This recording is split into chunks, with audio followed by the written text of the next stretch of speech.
जायत श्रोत्राद्वा यस्य प्राणश्च मुखादग्निरजायत।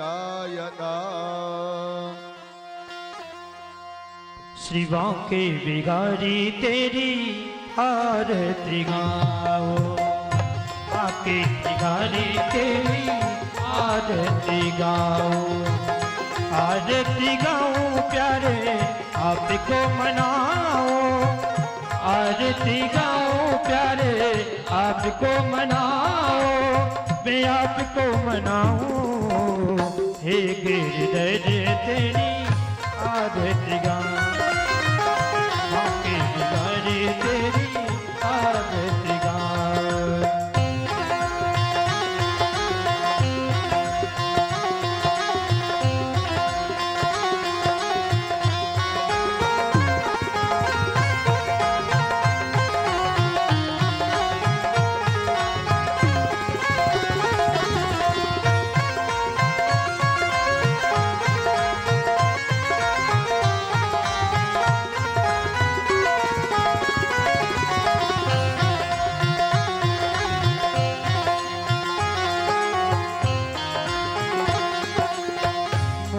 मुकुट तेरे शीश पे शोभे, मोरे मुकुट तेरे शीश पे शोभे, प्यारी बंसी मेरो मन मोहे, प्यारी बंसी मेरो मन मोहे, देख छवि पर हारी में जाओ, बलिहारी में जाओ, बांके बिहारी तेरी आरती गाओ, बांके बिहारी तेरी आरती गाओ।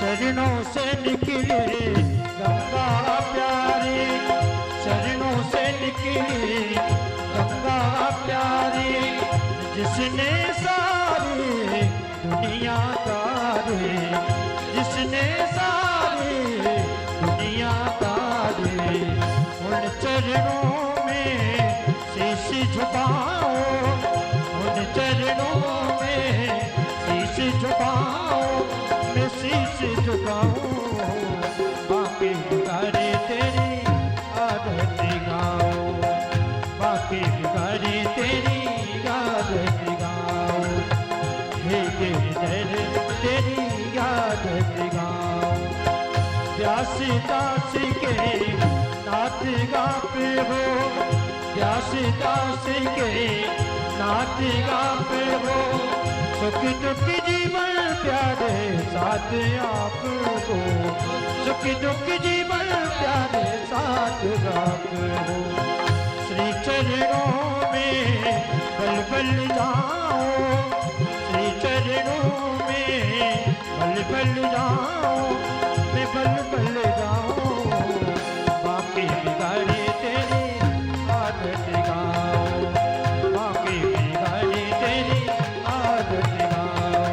हरि गौरी गौरव करुणावतार, संसार सारम मुक्ति निदान, सदा वसंतम जारि गिरिधि मम भवानी जय जगन्नाथ। तुम्हें वो माता जगदा तुम्हें वो बंधु दशका तुम्हें वो विद्या द्रवणम तुम्हें वो सर्वम देवी देव, तुम्हें वो सर्वम देवी देव, तुम्हें वो सर्वम मम देव देवा। ओम जले शीतलीकरणं देवादिवन्दनं मन्त्रपुष्पिताम्। ओम जगनेन जगन्मय जन्त देवास्तानि धर्माणि प्रथमान्यासन्ना विहनाकं महिमानः सजन्तत्र पूर्वी साध्याः सन्ति देवाः। ओम एकदन्ताय विद्महे वक्रतुण्डाय धीमहि तन्नो दन्ति प्रचोदयात्। ओम हरि ओम नंदनंदनाय विद्महे यशोदानंदनाय धीमहि तन्नो श्री कृष्ण प्रचोदयात्। ओम वृषभानुजायै च विद्महे कृष्णप्रियायै च धीमहि तन्नो श्री राधा प्रचोदयात्। श्रीवन्दिकावकुलचम्पकपाटलब्जै पुन्नागजातिकरवीररसालपुष्पै बिल्वप्रबालतुलसीदलमञ्जरीभिः त्वां पूजयामि जगदीश्वर मे प्रसीद। नानासुगन्धिपुष्पाणि यथा कालोद्भवानि च पुष्पाञ्जलिमया दत्तगृहाणपरमेतरां पुराणकृत्तमाय नमः। मन्त्रपुष्पाञ्जलिं समर्पयामि।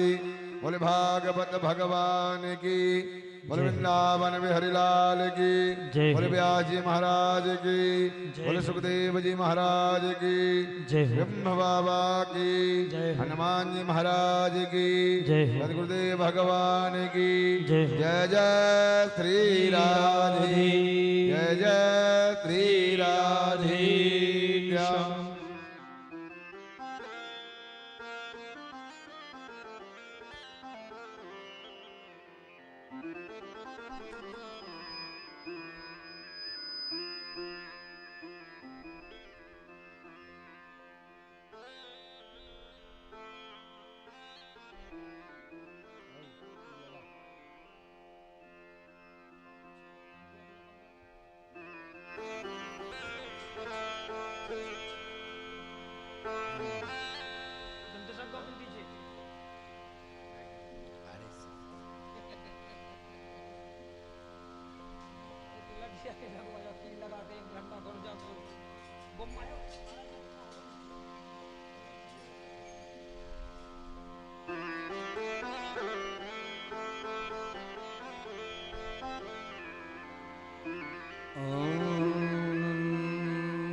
Keram Prashanam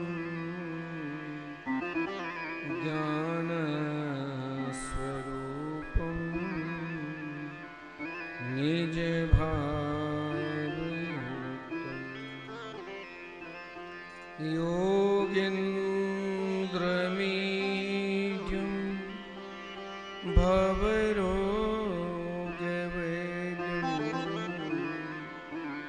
श्रीमद्गुरुं नित्यमहं स्मरामि।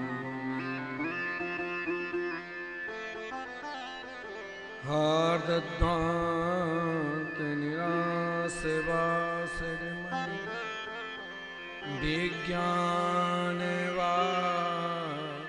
विज्ञानवारानिधि भक्ताभीष्ट सहस्रपूरण विदो चैतन्य चिन्तामणि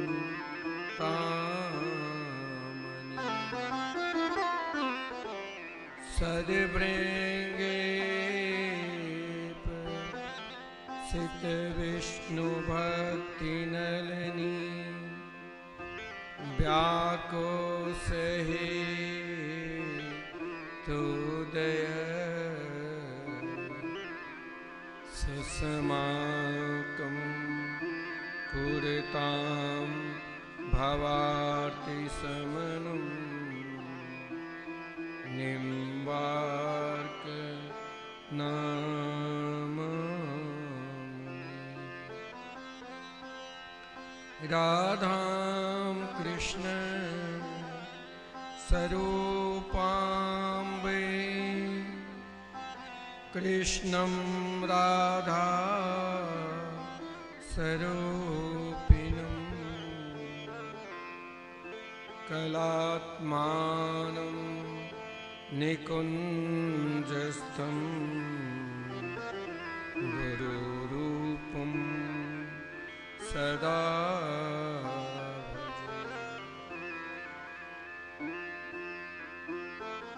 वाञ्छा कल्पतरुभ्यश्च कृपा सिन्धुभ्यैव च पतितानां पावनेभ्यो वैष्णवेभ्यो नमो।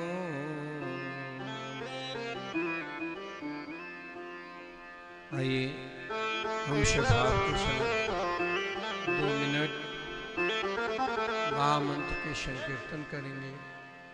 तत्पश्चात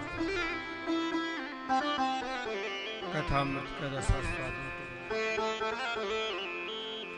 राधे कृष्ण राधे कृष्ण कृष्ण कृष्ण राधे राधे राधे श्याम राधे श्याम श्याम श्याम राधे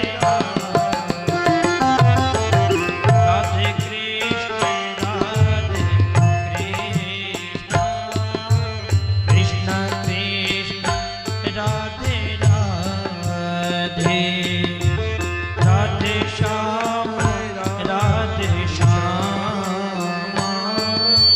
श्याम श्याम राधे राधे राधे कृष्ण राधे कृष्ण कृष्ण कृष्ण राधे कृष्ण कृष्ण राधे राधे राधे श्याम राधे श्याम श्याम श्याम राधे राधे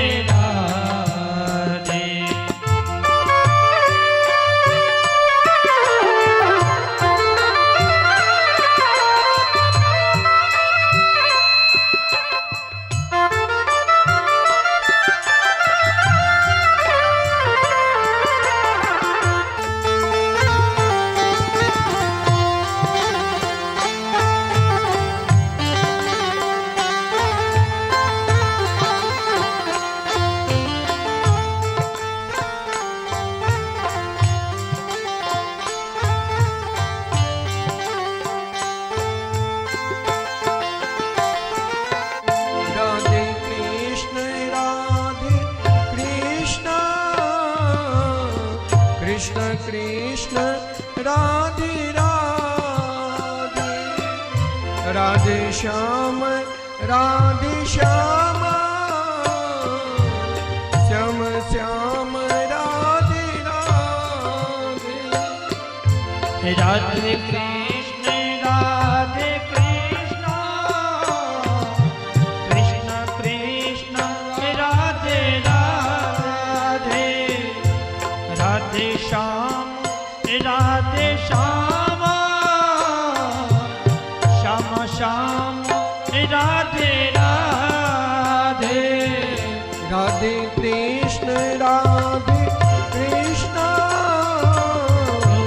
कृष्ण कृष्ण राधे राधे राधे श्याम राधे श्याम श्याम श्याम राधे राधे राधे कृष्ण राधे कृष्ण कृष्ण कृष्ण राधे राधे राधे श्याम राधे श्याम श्याम श्याम राधे राधे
राधा सर्वेश्वर भगवान की जय। श्री सदगुरुदेव भगवान की जय। जय श्री सीताराम नाम भगवान की जय। श्री राधा कृष्ण भगवान की जय। श्रीमद्भागवत महापुराण की जय। श्री सुखदेव जी महाराज की जय। श्री ब्रह्मस्थान की जय हो। श्री ढेरुक धाम की जय हो। श्री हनुमान जी महाराज की जय हो। श्री महन जी महाराज की जय हो। जय जय श्री राधे।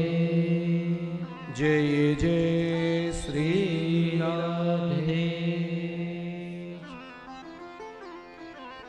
आनंद केंद्र स्वरूप ब्रज पुरंदर नंदन वैदिक प्रतिपाद श्री यशोदा के लाडले लाल श्री नंद नंदन श्री श्याम सुंदर के वांगमयी प्रतिमूर्ति शब्दमयी प्रतिमूर्ति श्रीमद्भागवत सप्ताह कथा ज्ञान यज्ञ के हम सब ब्रह्म स्थान के पावन धरा पर बैठकर पूज्य महन जी के पावन सानिध्य में इस कथा के लाभ ले रहे हैं। आइए हम सब मिलकर पुनः भगवान की चर्चा में प्रवेश करें। कल की कथा के प्रसंग में हम सब भगवान के बाल लीला गिरिराज पूजन की कथा श्रवण किए। भगवान अपना बड़प्पन निरंतर अपने परम प्रिय भक्त को समर्पित करते हैं। भक्त की इच्छा, भक्त की भावना, भक्त की निष्ठा निरंतर भगवान अपने परम प्रिय भक्त में दान करते रहते हैं। यही कारण हुआ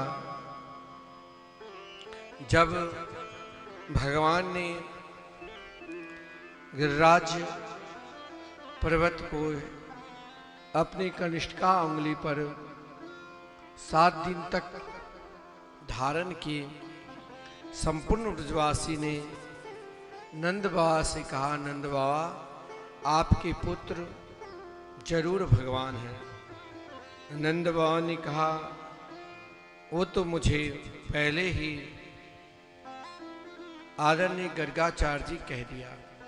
लेकिन जब भगवान से पूछा गया तो श्री कृष्ण ने कहा, देखो मेरे अंदर कोई प्रभाव नहीं, ये संपूर्ण आप लोगों की प्रेम स्नेह और संपूर्ण ब्रजवासी का सहयोग से मैंने गिरिराज पर्वत को उठाया।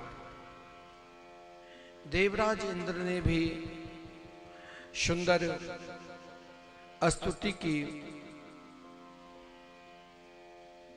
देवराज इंद्र पर भगवान प्रसन्न इसीलिए हुए 10 मंत्रों के द्वारा देवराज इंद्र ने जो स्तुति की तो भगवान केवल देवराज इंद्र को समझाया। गम्यताम शक्रभद्रम्बो क्रेताम मेनु शासनम अस्थियताम स्वाधिकारेषु युक्तिर्व अस्तम वर्जिते। हे देवराज इंद्र, अपने अधिकार के अंदर ही निरंतर रहना।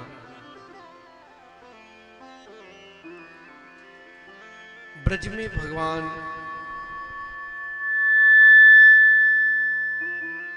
दिव्य लीला की जिस क्रम में एक दिन की बात है, संपूर्ण ब्रजवासी एकादशी व्रत की, क्योंकि एकादशी व्रत कोई व्रत करो ना करो, एकादशी व्रत जरूर करना चाहिए। एकादशी व्रत को बहुत श्रेष्ठ माना गया है। बहुत लोग अत्यधिक भजन करने के कारण रात्रि में जागरण करते हैं, लेकिन नंद बाबा शास्त्र में कहा गया है गंगा नदी को छोड़कर बाकी जितने भी नदियां हैं रात्रि को 10 बजे से लेकर 4 बजे तक स्नान नहीं करना चाहिए। नंद बाबा ने यमुना जी में प्रवेश किया, जहां पर यक्ष ने वरुण लोक ले गए। इधर प्रातः काल हुआ तो संपूर्ण ब्रजवासी बाबा को खोजने लगे। भगवान सीधे वरुण लोक में जाकर अपने पिता को लाए। नंद बाबा ने जब वरुण लोक की महिमा को गान किए तो संपूर्ण ब्रजवासी ने एक साथ कहा, एक बार आप यदि भगवान हैं तो मुझे वैकुंठ लोक को दर्शन कराएं। भक्त की हर इच्छा भगवान पूर्ण करते हैं और भगवान ने सभी को वैकुंठ लोक का दर्शन कराया। लेकिन जहां प्रेम है वहां ऐश्वर्य का लेश मात्र प्रवेश नहीं है। वैकुंठ लोक में जो सखा भगवान के पीठ पर कभी कभी बैठ जाते थे, वहां भगवान की पूजा को देखकर सब एक साथ कहा, जहां वृंदावन धाम नहीं, जहां गिरिराज गोवर्धन नहीं, जहां यमुना की धारा नहीं, ये श्याम सुंदर वहां हम ब्रजवासी की खीनी से। पुनः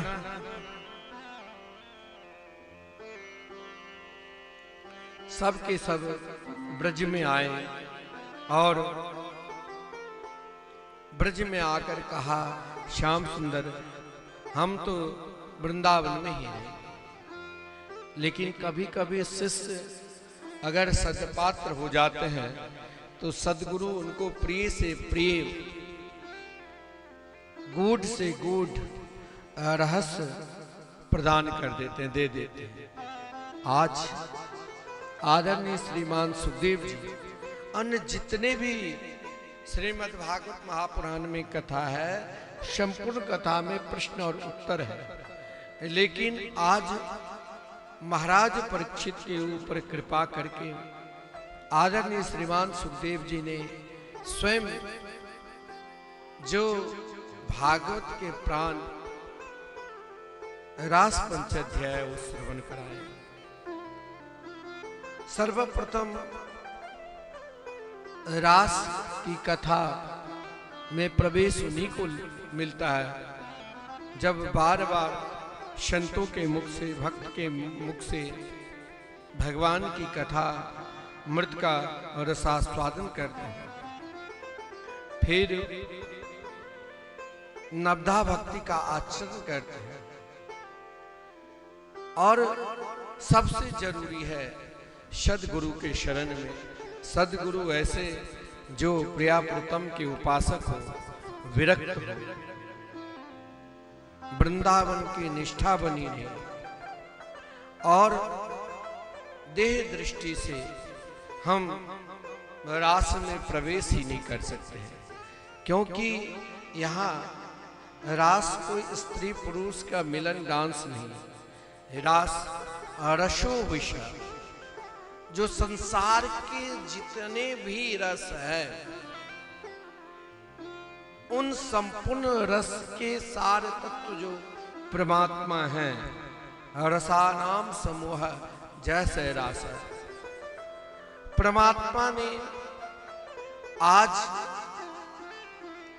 आदरणीय श्रीमान सुखदेव जी वर्णन करते हैं कि भगवान जैसे हम भगवान के लिए अपना मन बनाते हैं ना, तो ये नहीं कि हम स्वयं को मन बनावे और भगवान मेरे लिए मन ना बना दे। और कोई भी कार्य जब तक आप मन में इच्छा नहीं प्रकट करोगे कि मुझे कथा में जाना है, तब तक महाराज आप स्वयं को नहीं आ सकते हो, पहले मन बनाना पड़ता है।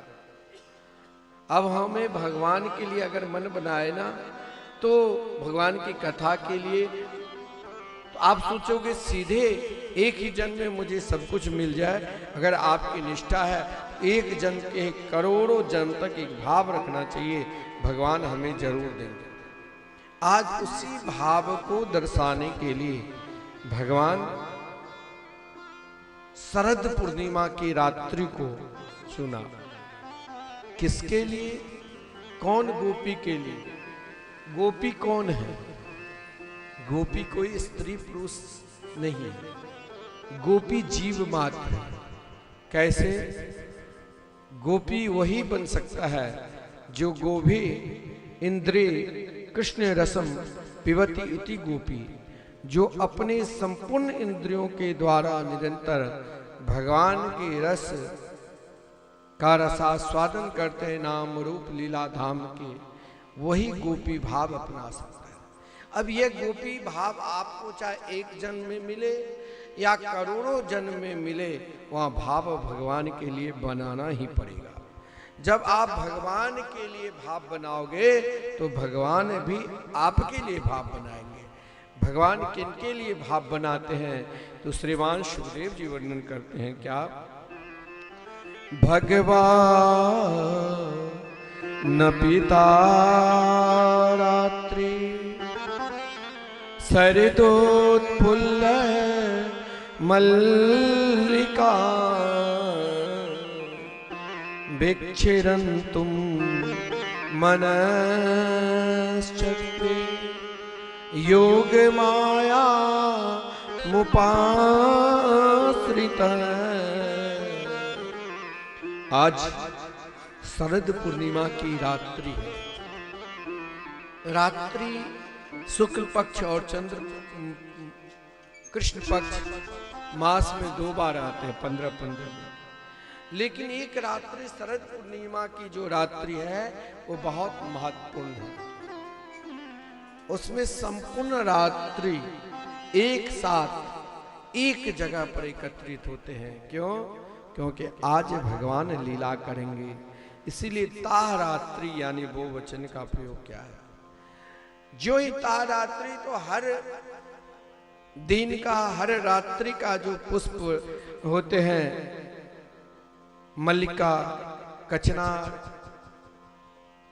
बेली, चमेली इत्यादि सब खिले हुए थे। यमुना की धारा बह रही है, जहां पर पक्षियों का कलरव हो रहा है। आज श्याम सुंदर भगवान ने कहा इस समय हम मर्यादा के रूप में अवतार लिए हैं, आप कृष्ण अवतार की प्रतीक्षा करो। यज्ञ सीता दंडकारण्य में रहने वाले बड़े बड़े ऋषि मुनि भगवान की लीला को देखकर मोहित हो गए थे।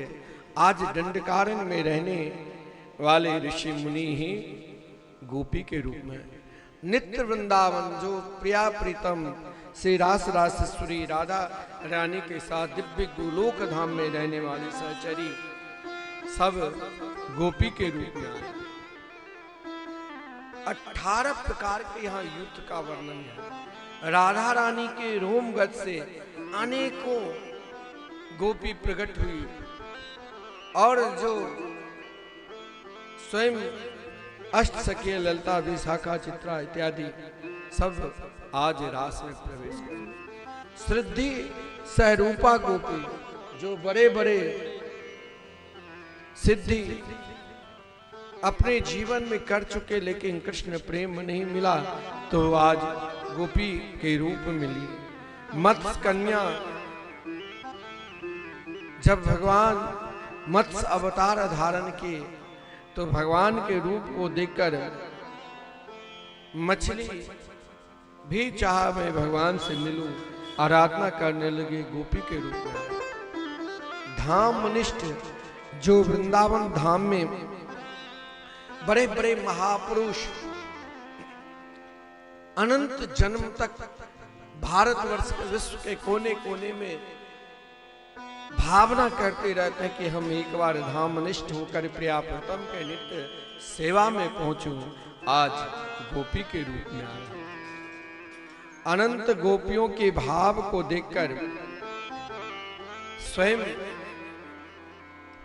रसमयी ब्रह्म आज रमन करने की इच्छा की। महापुरुष लोग वर्णन करते हैं, आज वृंदावन की शोभा अद्भुत है, क्योंकि जब ब्रह्म श्रुति स्वरूपा बड़े बड़े गोपी आज उन समय की प्रतीक्षा कर रहे हैं, शरद पूर्णिमा की रात्रि की, जहां आज छहों ऋतु अपना भाव प्रकट करने के लिए उपस्थित है। रसिक जन कहते हैं, विपिन राज झुमती फुलबाई, कुमुद कुंद कली बिकल सुहाई, शरद सुहाग मुदित बन बेली, अरुण चंद्र छवि फुलित चमेली। आज शरद पूर्णिमा की पावन रात्रि में जब भगवान ने विक्षरन्तु मनश्चक्रे अपना मन बनाया, तो भगवान के मन रूपी भाव को देखकर श्रीधाम वृंदावन मानो आज वृंदा सखी संपूर्ण धाम को अपने हाथ में ले लिया था। जहां आज यमुना किनारे बंसी बट के सहारे आज यमुना की बालिका भी मानो ऐसे खिले हुए हैं, चमकीले, मानो यमुना जी में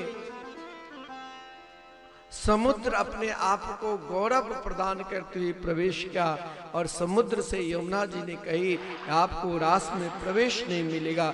इसीलिए समुद्र ने अपने संपूर्ण रत्न को उन स्थान पर यमुना के बालिका में बिखेर दिया, जो चारों तरफ कुमुद और कुंद जैसे पुष्प ऐसे खिले हुए थे, जिस पुष्प को देखकर आज भगवान ने मन को बनाया। मनश्चक्रे, हर व्यक्ति अपने जीवन में मन को बनाता है, तो मन बनाकर कुछ न कुछ करता है। आज भगवान एक बार जब बंसी वेणु गीत में बजाए तो चींटी से लेकर ब्रह्मा तक को सुनाई दिया, लेकिन आज भगवान ने अपने प्रिय बंसी से कहा, योग माया उपास्य। भगवान के तीन शक्ति आज विलक्षण काम कर रही है। एक स्वयं श्री कृष्ण कर्तुम अकर्तुम अन्यथा कर्तुम में सर्वसमर्थ है। दूसरा योग माया उपास्य। योग माया यानी रास बिना, रास रासेश्वरी राधा रानी की कृपा बिना असंभव है, क्योंकि रास मैंने पहले कहा कोई स्त्री पुरुष का मिलन नहीं है। अरे वहां तो कामदेव को भी प्रवेश नहीं मिला। एक बार कामदेव के मन में अभिमान हो गया कि मैं भगवान हूं, क्योंकि मैंने ब्रह्मा जी को हराया, शंकर जी को हराया, देवर्षि नारद जी को हरा दिया। तो एक बार देवर्षि नारद जी के निकट आकर कहा, आप हमें भगवान मानते हो? देवर्षि नारद जी ने कहा, नहीं नहीं, भगवान श्री कृष्ण यदि तुमको स्वयं को भगवान मानने लग जाए तो हम सब तैयार हैं, लेकिन उनसे युद्ध करना पड़ेगा। कामदेव सीधे पहुंचे कहां? वृंदावन, जहां केसी घाट के समीप भगवान गोचारण कर रहे थे। कामदेव ने चरणों में प्रणाम किया और कहा, प्रभु मैं आपसे युद्ध करना चाहता हूं। भगवान मुस्कुराते हुए बोले, कामदेव कैसे युद्ध? कौन सा युद्ध? किला युद्ध या मैदानी युद्ध? कामदेव की समझ में नहीं आया। कामदेव से भगवान ने कहा, एक ऐसा युद्ध जो हम ध्यानावस्था में बैठे और तुम उस समय अपना संपूर्ण पांचों बाण का प्रयोग कर लेना। यदि मैं हार गया तो तुम विजय श्री तुमको मिलेगी और सब भगवान तुम्ही को बोलेंगे। दूसरा, सहस्त्राधिक गोपियों के बीच में अकेला मैं रहूंगा, उस समय तुम अपना बाण प्रयोग करना। कामदेव को भी भगवान ने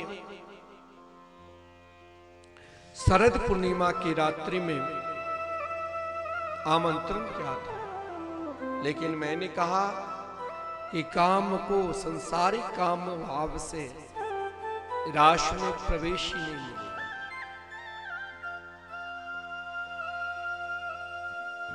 कामदेव अपना प्रयास करने के लिए गया, लेकिन योग माया मुपाश्रिता, योग माया शक्ति स्वयं रास रासेश्वरी राधा रानी, राधा रानी के चरण की नूपुर की आवाज सुनते ही कामदेव यमुना पल्ली पार गिरे।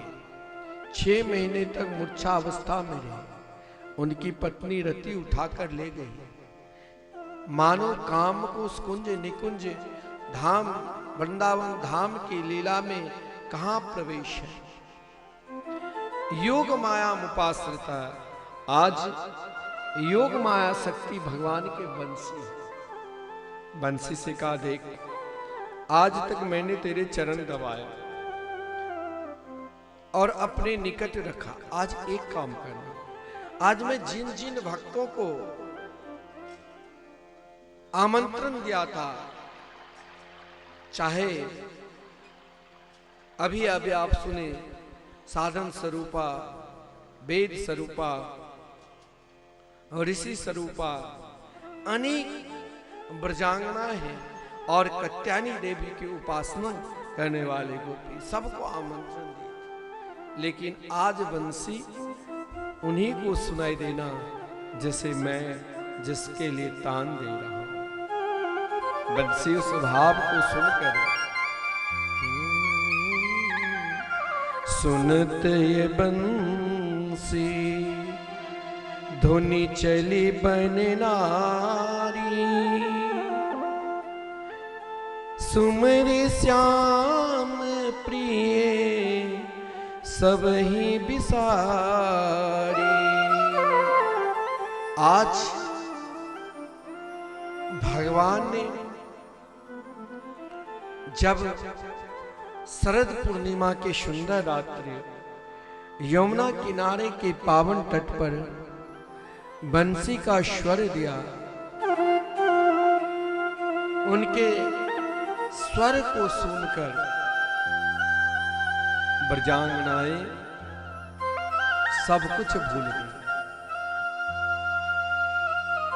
क्या स्वर दिया?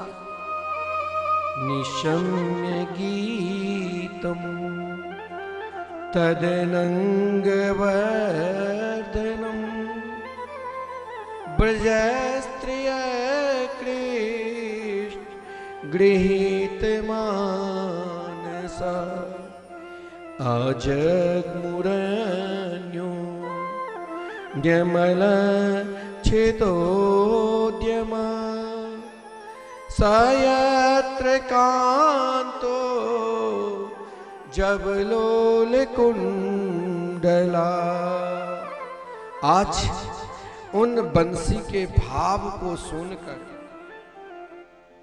उन गोपियों के क्या भाव जागृत हुए जानते हो? भगवान किससे मिलता है? भगवान के दर्शन के लिए सब चाहते हैं, लेकिन पूर्ण रूप से अगर भगवान की इच्छा है मिलने की, तो उन गोपियों के भाव को देखना। वहां 4 भाव की गोपी का वर्णन है श्रीमद् भागवत महापुराण। जब श्री कृष्ण ने बंसी को बजाया तो कोई ब्रजांगनाएं जो महाराज दूध निकाल रही थी, गाय से या दही जिमा रही थी या दूध गर्म कर रही थी, लेकिन बंसी का धुन को सुनकर ऐसे बाबरी हो गई, ऐसे बाबरी हो गई जो महाराज दौड़ती हुई घर से निकल पड़ी, यहां ध्यान देना, यहां अर्थ का त्याग दिया है।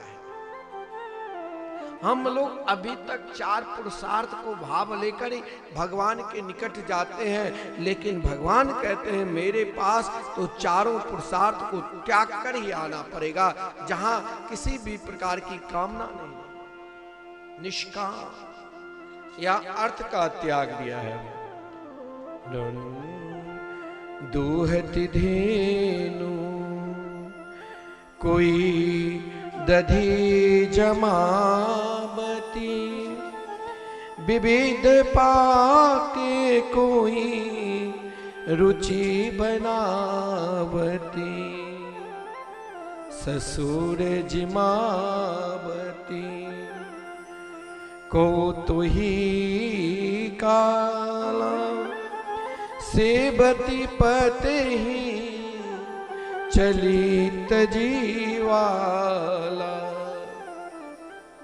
अंजन नयन एक ही धारी, श्रुति कुंडल एक सुधि न संहारी। यहाँ गोपियों की जो भाव है, यहाँ गोपियों को जो निष्ठा है, यहाँ गोपियों की जो समर्पित है, हर प्राणी को जीवन का 4 पुरुषार्थ है। पुरुषार्थ प्राप्त आपका धर्म है। हम लोग धर्म करते हैं, पूजा करते हैं, कोई धन के लिए, कोई धर्म के लिए, कोई कामना के लिए और कोई मोक्ष के लिए। यही हम सबके जीवन में 4 पुरुषार्थ है और इसी पुरुषार्थ पर हम निर्भर है। लेकिन यहाँ ब्रजांगनाएं, ब्रज की गोपिकाएं के भाव देखो। जब श्याम सुंदर ने बंसी को बजाया ना, तो पहला भाव अर्थ को त्यागा। दूसरा भाव, कोई गोपी पति की सेवा कर रही थी, सास ससुर की सेवा कर रही थी, ये उनका धर्म है, पति सेवा, सास ससुर सेवा।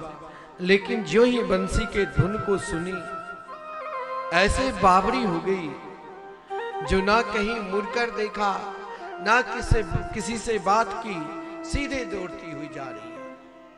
आप कहेंगे भगवान तो निष्कामी है, तो वहां कामना लेकर, इच्छा लेकर जाओगे तो इच्छा की पूर्ति तो आपको संसार देंगे। इसीलिए कुछ ब्रजांगनाएं जब उन बेनू का स्वर को सुना, बंसी के स्वर को सुनकर ऐसे बावरी हो गई, ऐसे बावरी हो गई, जो आंख की काजल ओठ में लगा लिया और ओठ की वस्तु आंख में लगा लिया। महापुरुष रसिक जन इसका भाव भी देते हैं। भूषण भसन कहूँ के कहूँ पाई, पलक रोम श्याम सगाई, करे ध्यान को साधन बीरा, सुने मुरली धुनि रहो न धीरा। यहाँ श्रृंगार की अवस्था अगर कामना भाव लेकर जाती तो कोई कामुक व्यक्ति है तो वहां श्रृंगार संपन्न, लेकिन यहाँ तो अस्त व्यस्त अवस्था में। कोई ब्रजांगनाएं तो महाराज रात्रि के 12 बजे पति ने कहा तुम कहां जा रही हो? बोले आप बंसी की धुन सुनो। लेकिन आज बंसी की धुन उन्हीं को सुनाई दिया, उन्हीं को सुनाई दिया जिसे भगवान ने आदेश दिया था।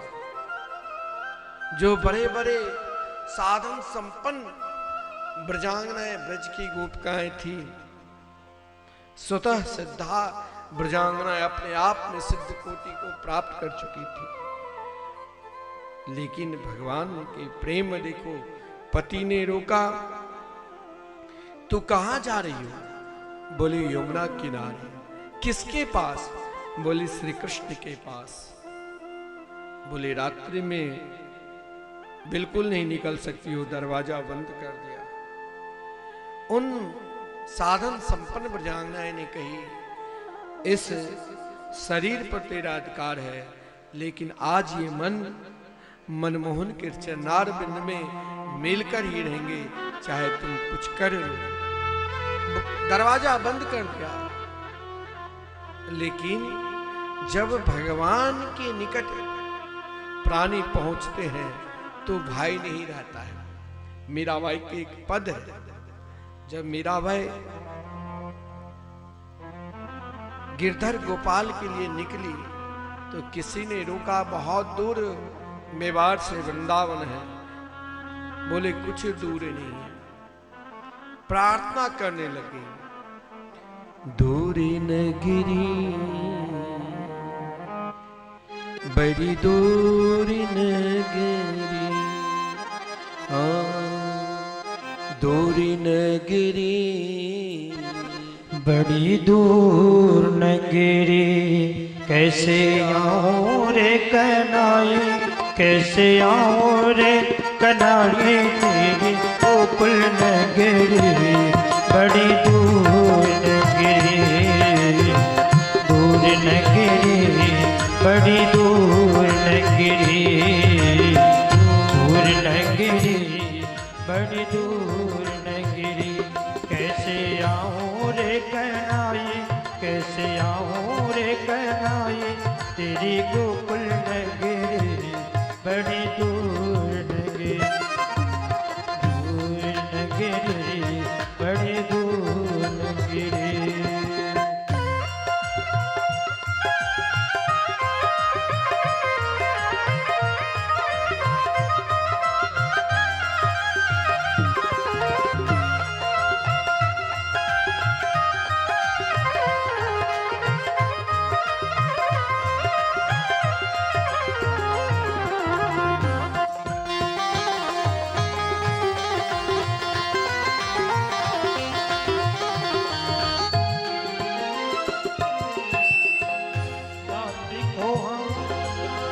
इत मथुरावत गोकुल नगरी, मथुरावत गोकुल नगरी, गोकुल नगरी, गोकुल नगरी, गोकुल नगरी, गोकुल नगरी।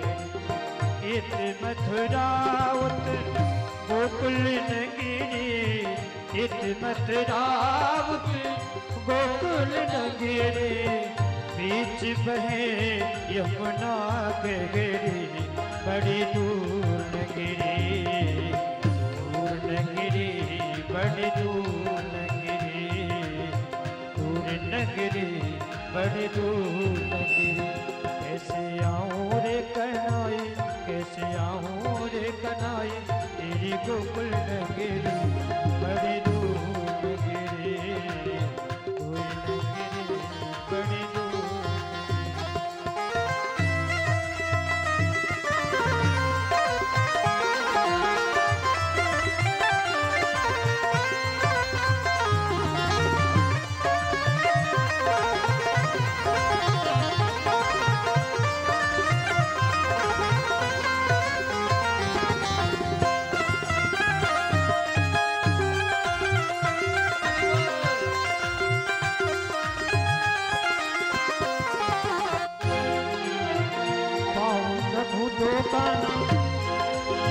पायल मोरे नागे,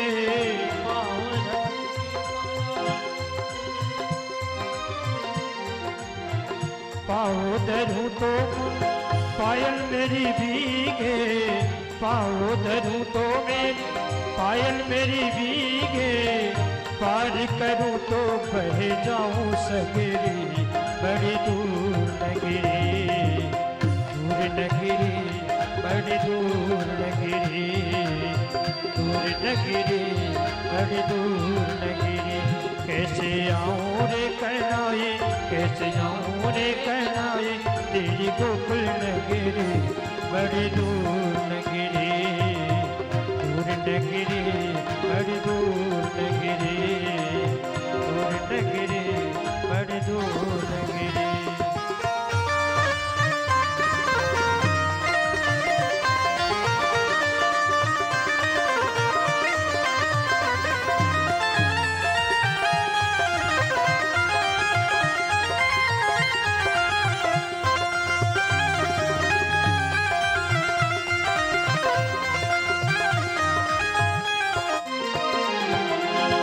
रात को आऊं डर मोहे लागे, रात को आऊंगा डर मोहे लागे, डर मोहे लागे, हाँ डर मोहे लागे, डर मोहे लागे, हाँ डर मोहे लागे। रात को आऊंगा ना डर मोहे लागे, दिन को आऊं देखे सारे नगरी, ओ दिन को आऊं तो देखे सारे नगरी, बड़ी दूर नगरी, दूर नगरी, बड़ी दूर नगरी, दूर नगरी, बड़ी दूर नगरी।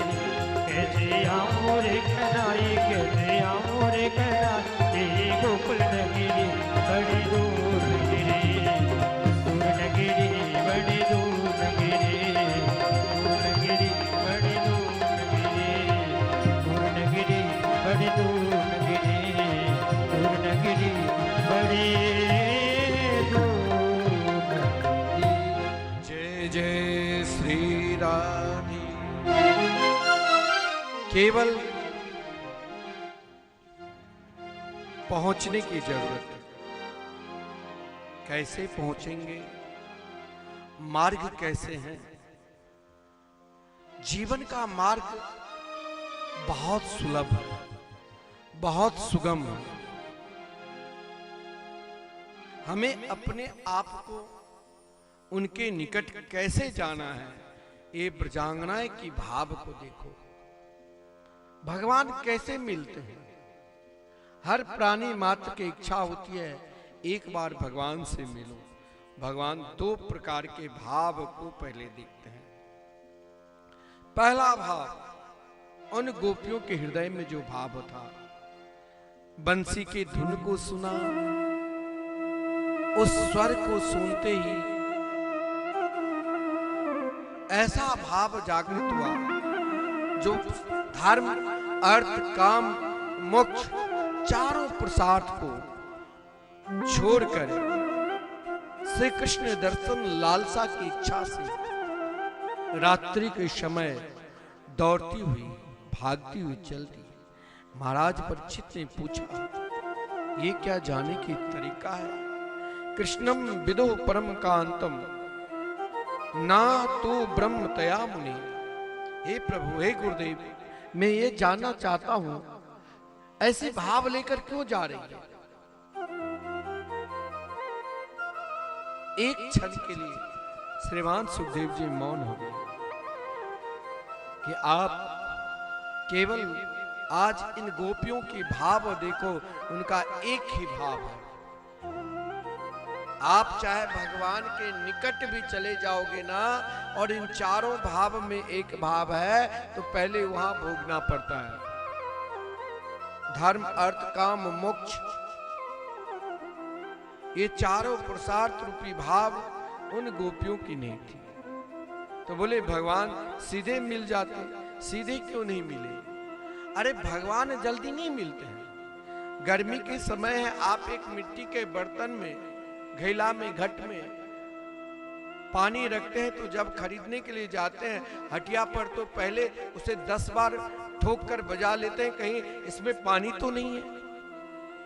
भगवान भी अपने भक्त को जब पूर्ण रूप से स्वीकार करते हैं तो निकट रखकर भी परीक्षा लेते हैं। जब ब्रजांगनाएं, ब्रज की गोपिकाएं पहुंचती है, घर से निकली अकेली, लेकिन यमुना किनारे पर जाकर करोड़ों अनंत ब्रजांगनाएं एक दूसरे को देखने लग जाती। आप कहेंगे जब एक दूसरे की ओर देख रही है तो फिर भगवान को कैसे निहारेगी? अब उन गोपियों को भगवान निहारने लगे।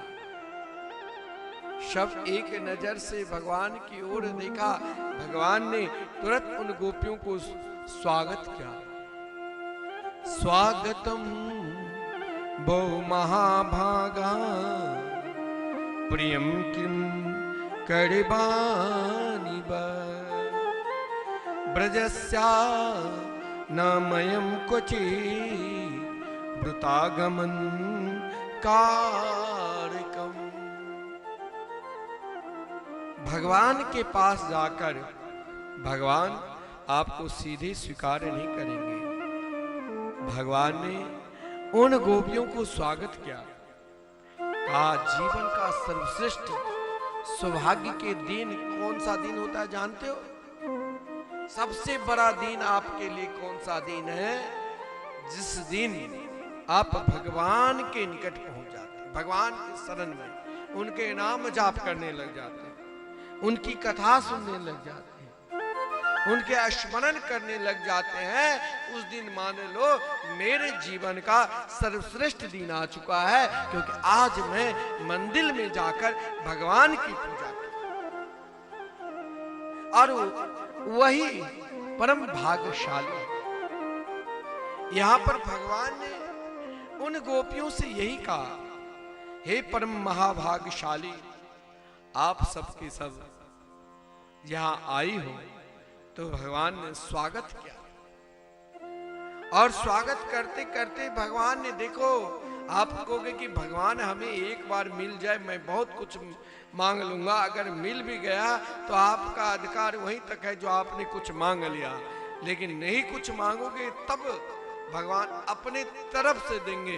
क्योंकि उन गोपियों को भगवान ने कहा, ठीक है आप मेरे पास आ ही गई हो तो प्रियम किम करवानी बा, बताओ हम आपके प्रिय कौन से कार्य करूं? क्या ब्रज में सब कुशल से तो है ना?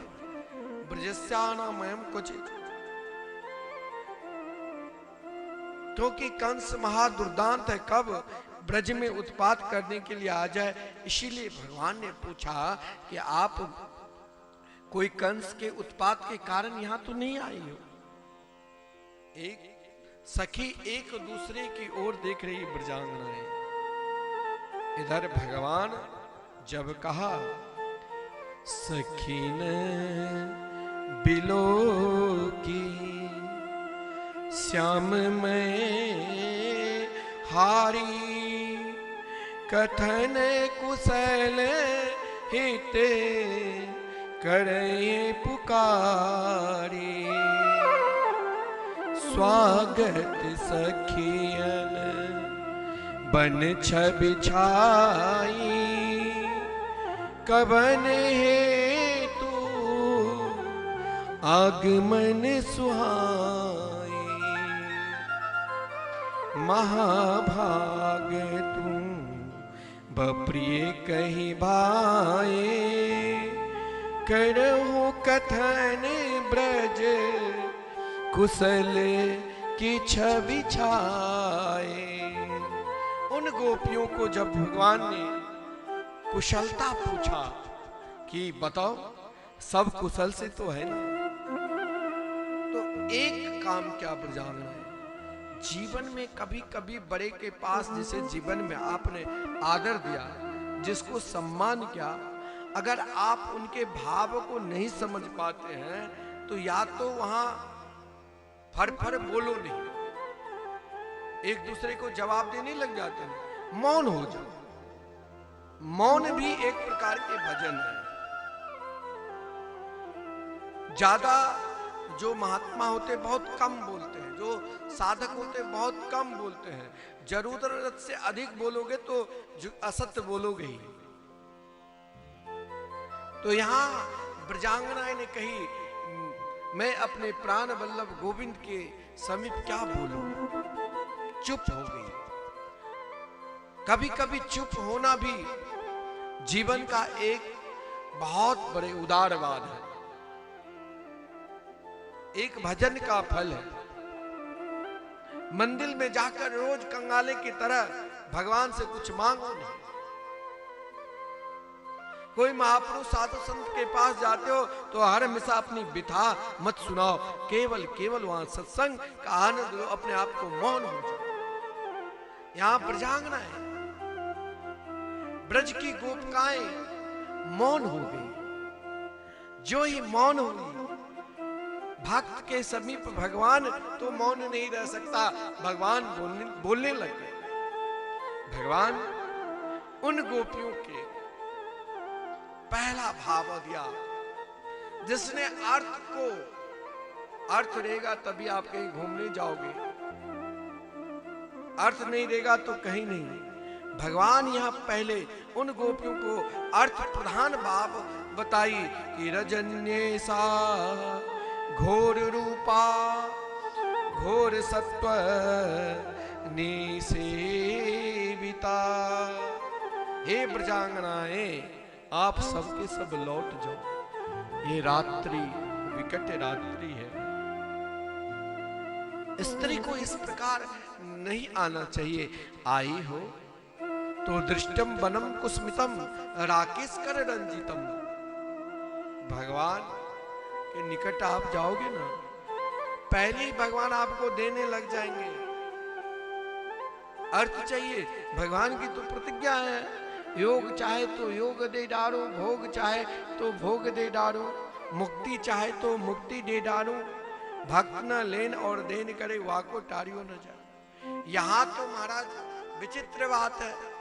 भगवान ने उन गोपियों से कही, आ गई हो तो यमुना की सुंदर धारा देखो, नाना भांति के पुष्प खिले हुए हैं, इनको निहारो। अरे ब्रजांगनाएं, दृष्टम वनम कुस्मितम, तो मेरे ओर ना देखो, इस जंगल की ओर देखो। देखो जंगल की क्या सुंदरता है, क्या भाव है। जरा इस जंगल को देखो।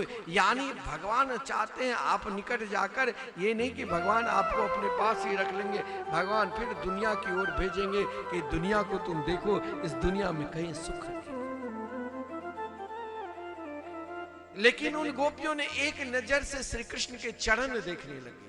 आप मंदिर जाओ ना तो भगवान के सीधे मुख मत देखो, पहले भगवान के चरण को निहारो, तब तक निहारते रहो जो कभी भी वो चरण, जहां सोए भी तब भी वो चरण ही दिखाई दे, इतना निहारो। ब्रजांगनाएं, भगवान जंगल के सुंदरता को दिखा रहे हैं, लेकिन यहां पर ब्रजांगनाएं एकमात्र भगवान की ओर निहार रही है। भगवान ने सोचा ये बहुत निष्ठा है इनके अंदर, निष्ठा। अब मैं इसे धर्म का उपदेश देता हूं। और भगवान ने दो प्रकार का धर्म उन गोपियों को समझाया कि जाओ तुम सबके माता पिता पुत्र भ्राता पति सगे संबंधी सब ढूंढते होंगे कि कहां चली गई रात्रि के समय। मैंने सुना है तुम अपने पति को छोड़कर आए। ध्यान देना, सब शरीर से पति के पास है, एक भावमयी कथा है। लेकिन स्त्री के लिए पति तो सर्वस्व है। दुशीलो दुर्भगो वृद्धो जडो रोग्यो धनो पिबा, चाहे वो दुशील हो, भागहीन हो, वृद्ध हो, जड़ बत हो, मंद हो, उनके लिए सर्वस्व पति है। दोनों धर्म की परीक्षा है। बोले तुमको जो चाहिए वो हमसे ले लो, लेकिन इन रात्रि में अकेली क्यों आई हो, चली जाओ। एक दूसरे गोपी सब की ओर निहार रही है। लेकिन निहारना केवल एक ही प्रार्थना है, या तो श्री कृष्ण आप हमें स्वीकार कर लो, नहीं तो मैं यहीं पर अपना प्राण अंत कर लूंगी। कैसे? तो भगवान को चेतावनी दिया। आंख में जो काजल लगाकर आई थी ना, उससे गरम गरम अश्रुपात गिरने लगी, और वही अश्रुपात यमुना जी के बालका पर मानो टप टप जो गिरती थी, जिससे वहां चिन्ह हो गया। मानो भगवान को चिन्ह देकर कहा, या तो आप मुझे स्वीकार करो, नहीं तो मैं यमुना में समा जाऊं। आप कहोगे कि भगवान के लिए इतने रोए जो यमुना की धारा में उनके अश्रुपात मिलने लगी। हाँ, जब महाराज एक भक्ता करमिती बाई प्रभु से मिलने के लिए, धाम में आने के लिए राजस्थान से चली, पिता ढूंढने की कोशिश की, 20 दिन तक तो केवल सरे हुए ऊंट में छुप रही, और जब वृंदावन आई तो वृंदावन के पास ब्रह्म कुंड है, वहीं पर करमेती कुटिया भी आज भी है। वहां पर एक बट वृक्ष के नीचे बैठकर इतनी रोई श्री कृष्ण के लिए, जो उनकी आंसुपात की धारा यमुना जी की धारा में समाने लगी। तब भगवान ने दर्शन दिया, और यहां तो भगवान के निकट ब्रजांगनाएं। लेकिन जीवन में चाहे कुछ भी आ जाए, कभी भगवान की सत्ता को मत नकारो, अपनी सत्ता को, स्वयं को, अपने आप को नकारो। यहाँ ब्रजांगनाएं ने सोची कि अब एक ही मार्ग है, एक बार प्रार्थना करके दे। प्रणय समर्पित पूर्ण रूप से। प्रणय गीत में यह है जो अपने आप को पहले भगवान में खो देना, लेस मात्र भी वहां अपने आप को किसी भी प्रकार के बड़प्पन लेकर भगवान के निकट नहीं जाना, और भगवान के पास जाकर वहां केवल उनकी ही विशेषता को पहचानना। अपना सब कुछ विशेषता, अपना बड़प्पन कुछ नहीं। यहां ब्रजांगनाएं भी जो कल तक तनिक गो रस के लिए कान पकड़ लेते, कनुआ पुकार देते, तू तेरा करके बोलती थी, आज क्या बोली आ, और प्रार्थना करने लगे। मैं बम विभोर्यति भवान गदितुम नृशंसम संत्यज्य सर्व विषयान् तब पाद मूलम भक्ता भजस्व दुर्भग्रह मां त्यजस्मा देवो यथादि पुरुषो भजते मुमुक्षु। जीवन में कभी सब सहारा छोड़ दे, एक सहारा निरंतर अपने जीवन में रखना। वो सहारे से कभी अपने आप को न वंचित होना, न उससे कभी अपने आप को अलग होना। वो सहारा है जो जीवन का हर कष्ट को एक मुस्कुराकर सहन करते रहो, और अंत में भगवान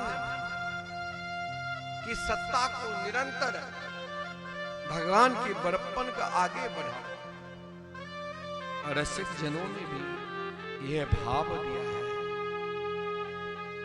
विभो विषय तजी हम सब आए,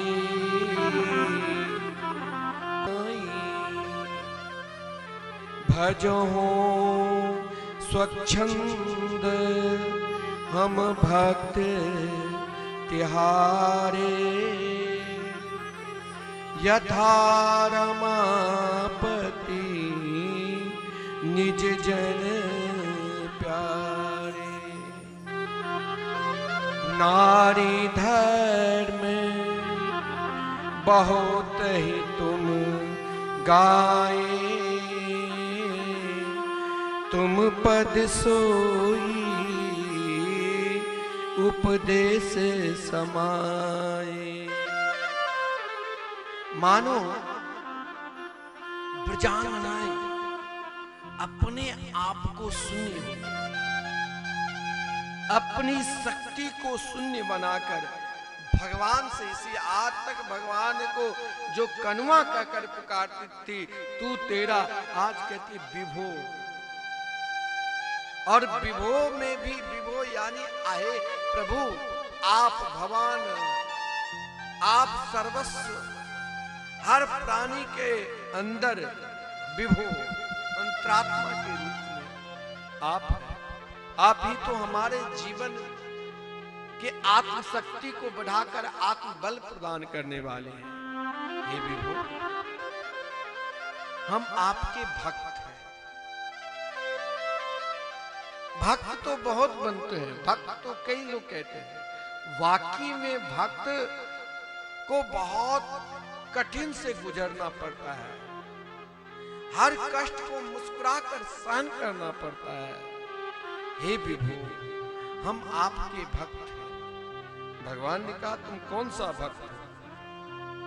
बोले भात की तरह। अपने मिथिला में रोज आप रोटी नहीं खा पाओगे, चाहे कितने भी बीमारी क्यों ना आपके अंदर आ जाए, डायबिटीज कुछ, लेकिन 2-4 दिन में भात चाहिए ही। भात बहुत प्रिय और भगवान के हैं, क्योंकि भगवान स्वयं दही भात भतरोन बिहारी में खाए। और भगवान श्री रामा अवतार में भी अपने महल में जब ठुमुक कर चलते थे तो दही भात खाए। भात एक जीवन का दर्शन भी है। यहाँ ब्रजांगनाएं भी कहती है, हे भक्तों के दुख को हरण करने वाले, हे भक्ता भजस्व दुर्भग्रह माम तेजस्मा। हम आपके भक्त हैं। कोई बनावटी भक्त नहीं, कोई दिखावटी भक्त नहीं। ज्यादा दिखावटी जो दिखाने लग जाए ना, आजकल दिखावटी ज्यादा चलने लग गया, समझ लेना वो अंदर से बहुत बदमाश होगा। अति भक्ति चोरे लक्ष्य। दिखावटी बिल्कुल जीवन की सरलता में लाओ, और जीवन की जब सरलता की ओर बढ़ेगी तो आपका जीवन भक्त हो जाएगा। भक्त में भी कठोरता नहीं रहना चाहिए। जीवन की कठोरता आ गई ना तो आप भगवान के पास कैसे जाओगे? भात आप खाते हो तो भात को तब तक भात को कैसे गुजरना पड़ता है भाई? किसान कीचड़ में धान को फेंक कर आते हैं, फिर वो फसल बड़ा होता है, फिर उस फसल को नोच नोच कर दूसरे जगह लगाते हैं, फिर वो बड़ा होकर उससे धान निकलता है, फिर स्वीकार नहीं करते, उसे बैल से रोंदते हैं, फिर भी न स्वीकार करके उसे लोहे के कील से एक एक छिलका हटाते हैं, फिर भी नहीं स्वीकार करते हैं, फिर उसे गर्म पानी में डालकर उस चावल को उबालते रहते हैं और बीच में निकालकर उसको हाथ से अंगूठा से दबाते हैं, कहीं इसमें कठोरता तो नहीं है? कठोरता रहने से अपच हो जाएगा। इसीलिए जब पूर्ण रूप से चावल खिल जाता है भात, तब हम स्वीकार करते हैं। वैसे ही ब्रजांगनाएं कहती है, भात और भक्त को बहुत कठिन से गुजरना पड़ता है। सब कुछ त्याग करने के बाद, धर्म अर्थ काम मोक्ष चारों पुरुषार्थ त्याग करने के बाद हम आपके चरणार बिंद को प्राप्त करने के लिए आई हूँ। हे श्याम सुंदर, मेरे अंदर अब कोई कठोरता विषय बचा ही नहीं। समतज्य सर्व विषयाम तब पाद मूला। अब मेरे जीवन में कुछ चाहिए नहीं। अब मेरे जीवन में एक एक भाव ही है कि आप मुझे स्वीकार करो। यहां भगवान फिर शब्द पकड़ लिया, अगर मेरे चरणार बिंद चाहिए तो दर्शन करो, ले लो चरण, छू लो चरण, लेकिन तुम सब के सब चले जाओ। लेकिन ब्रजांगनाएं कहती है, कैसे जाओ? चित्तम सुखेन भगवता पहृतम गृहेषु। अब ये मन लगता है घर द्वार में टिकने वाला नहीं है। हे गोविंद, जाओ तो जाओ कैसे? ये पैर भी नहीं चल पाते हैं। पादो पदम न चलतस तब पाद बोला। जीवन में यही तो है, जब आपके चरणार बिंद मिल गए अब कैसे जाऊं। भगवान ने कहा तो ठीक है, मैं तुम सबके लिए नंद बाबा के मैं पुत्र हूं, हजारों बैलगाड़ी पर बैठाकर मैं तुम सबको भेज देता हूं, लेकिन तुम सब जाओ। यज्ञ पत्नी से जब भगवान कहा था तो सब चल दिए, परंतु यहाँ जब कहा तो ब्रजांगनाएं नहीं गई। ब्रजांगनाएं तो केवल यही कहा कि कैसे जाऊं। अब वहां जाकर ध्याने ना यामा पदियो पदवीम सखे थे, जाकर अब मैं क्या करूं। अब मेरे पास कोई ऐसा भाव नहीं है। हे श्याम सुंदर, मेरे भाव तो निरंतर तेरे संग में रहने का ही है। हे मेरे मोहन, हे मेरे गोविंद, आप मुझे स्वीकार करो। तेरे संग में रहेंगे ओ मोहना, तेरे संग में रहेंगे ओ मोहना, तेरे संग में रहेंगे ओ मोहना, ओ मोहना, ओ शोभना, ओ मोहना, ओ शोभना, तेरे संग में रहेंगे ओ मोहना, तेरे संग में रहेंगे ओ मोहना, तेरे संग में रहेंगे ओ मोहना, ओ मोहना, ओ शोभना, ओ मोहना, ओ शोभना, तेरे संग में रहेंगे ओ मोहना, तेरे संग में रहेंगे ओ मोहना।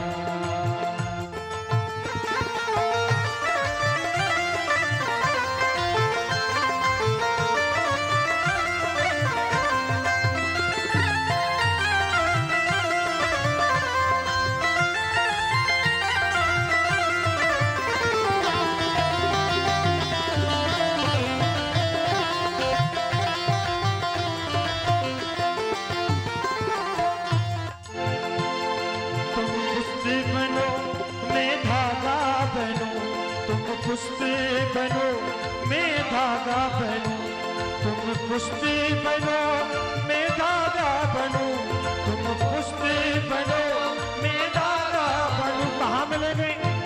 माला में मिलेंगे वो बिना, माला में मिलेंगे वो बिना, ओ मोहना, ओ शोभना, ओ मोहना, ओ शोभना, तेरे संग में रहेंगे ओ मोहना, तेरे संग में रहेंगे ओ मोहना।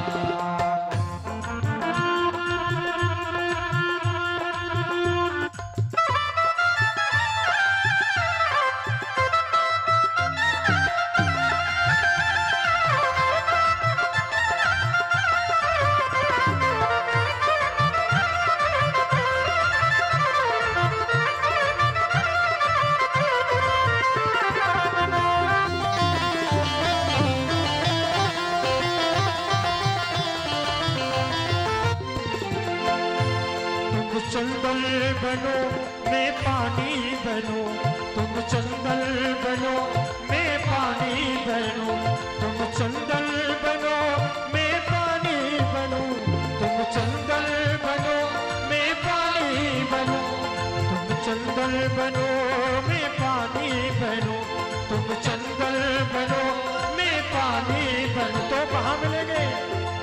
अरे मस्तक पे मिलेंगे ओ मोहना, मस्तक पे मिलेंगे ओ मोहना, ओ मोहना,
रहता है भगवान श्री कृष्ण की मुरली। एक बार जरा दोनों हाथों को ऊपर करेंगे आप। और कहाँ मिलते हैं मुरली बन करके?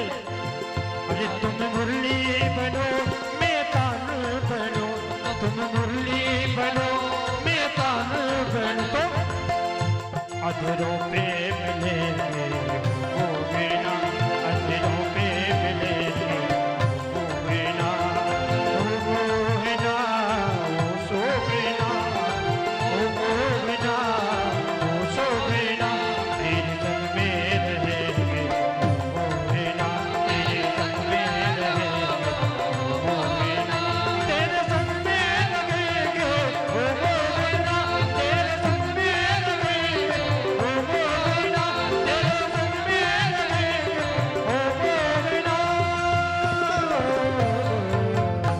जय जय श्री राम। राधे।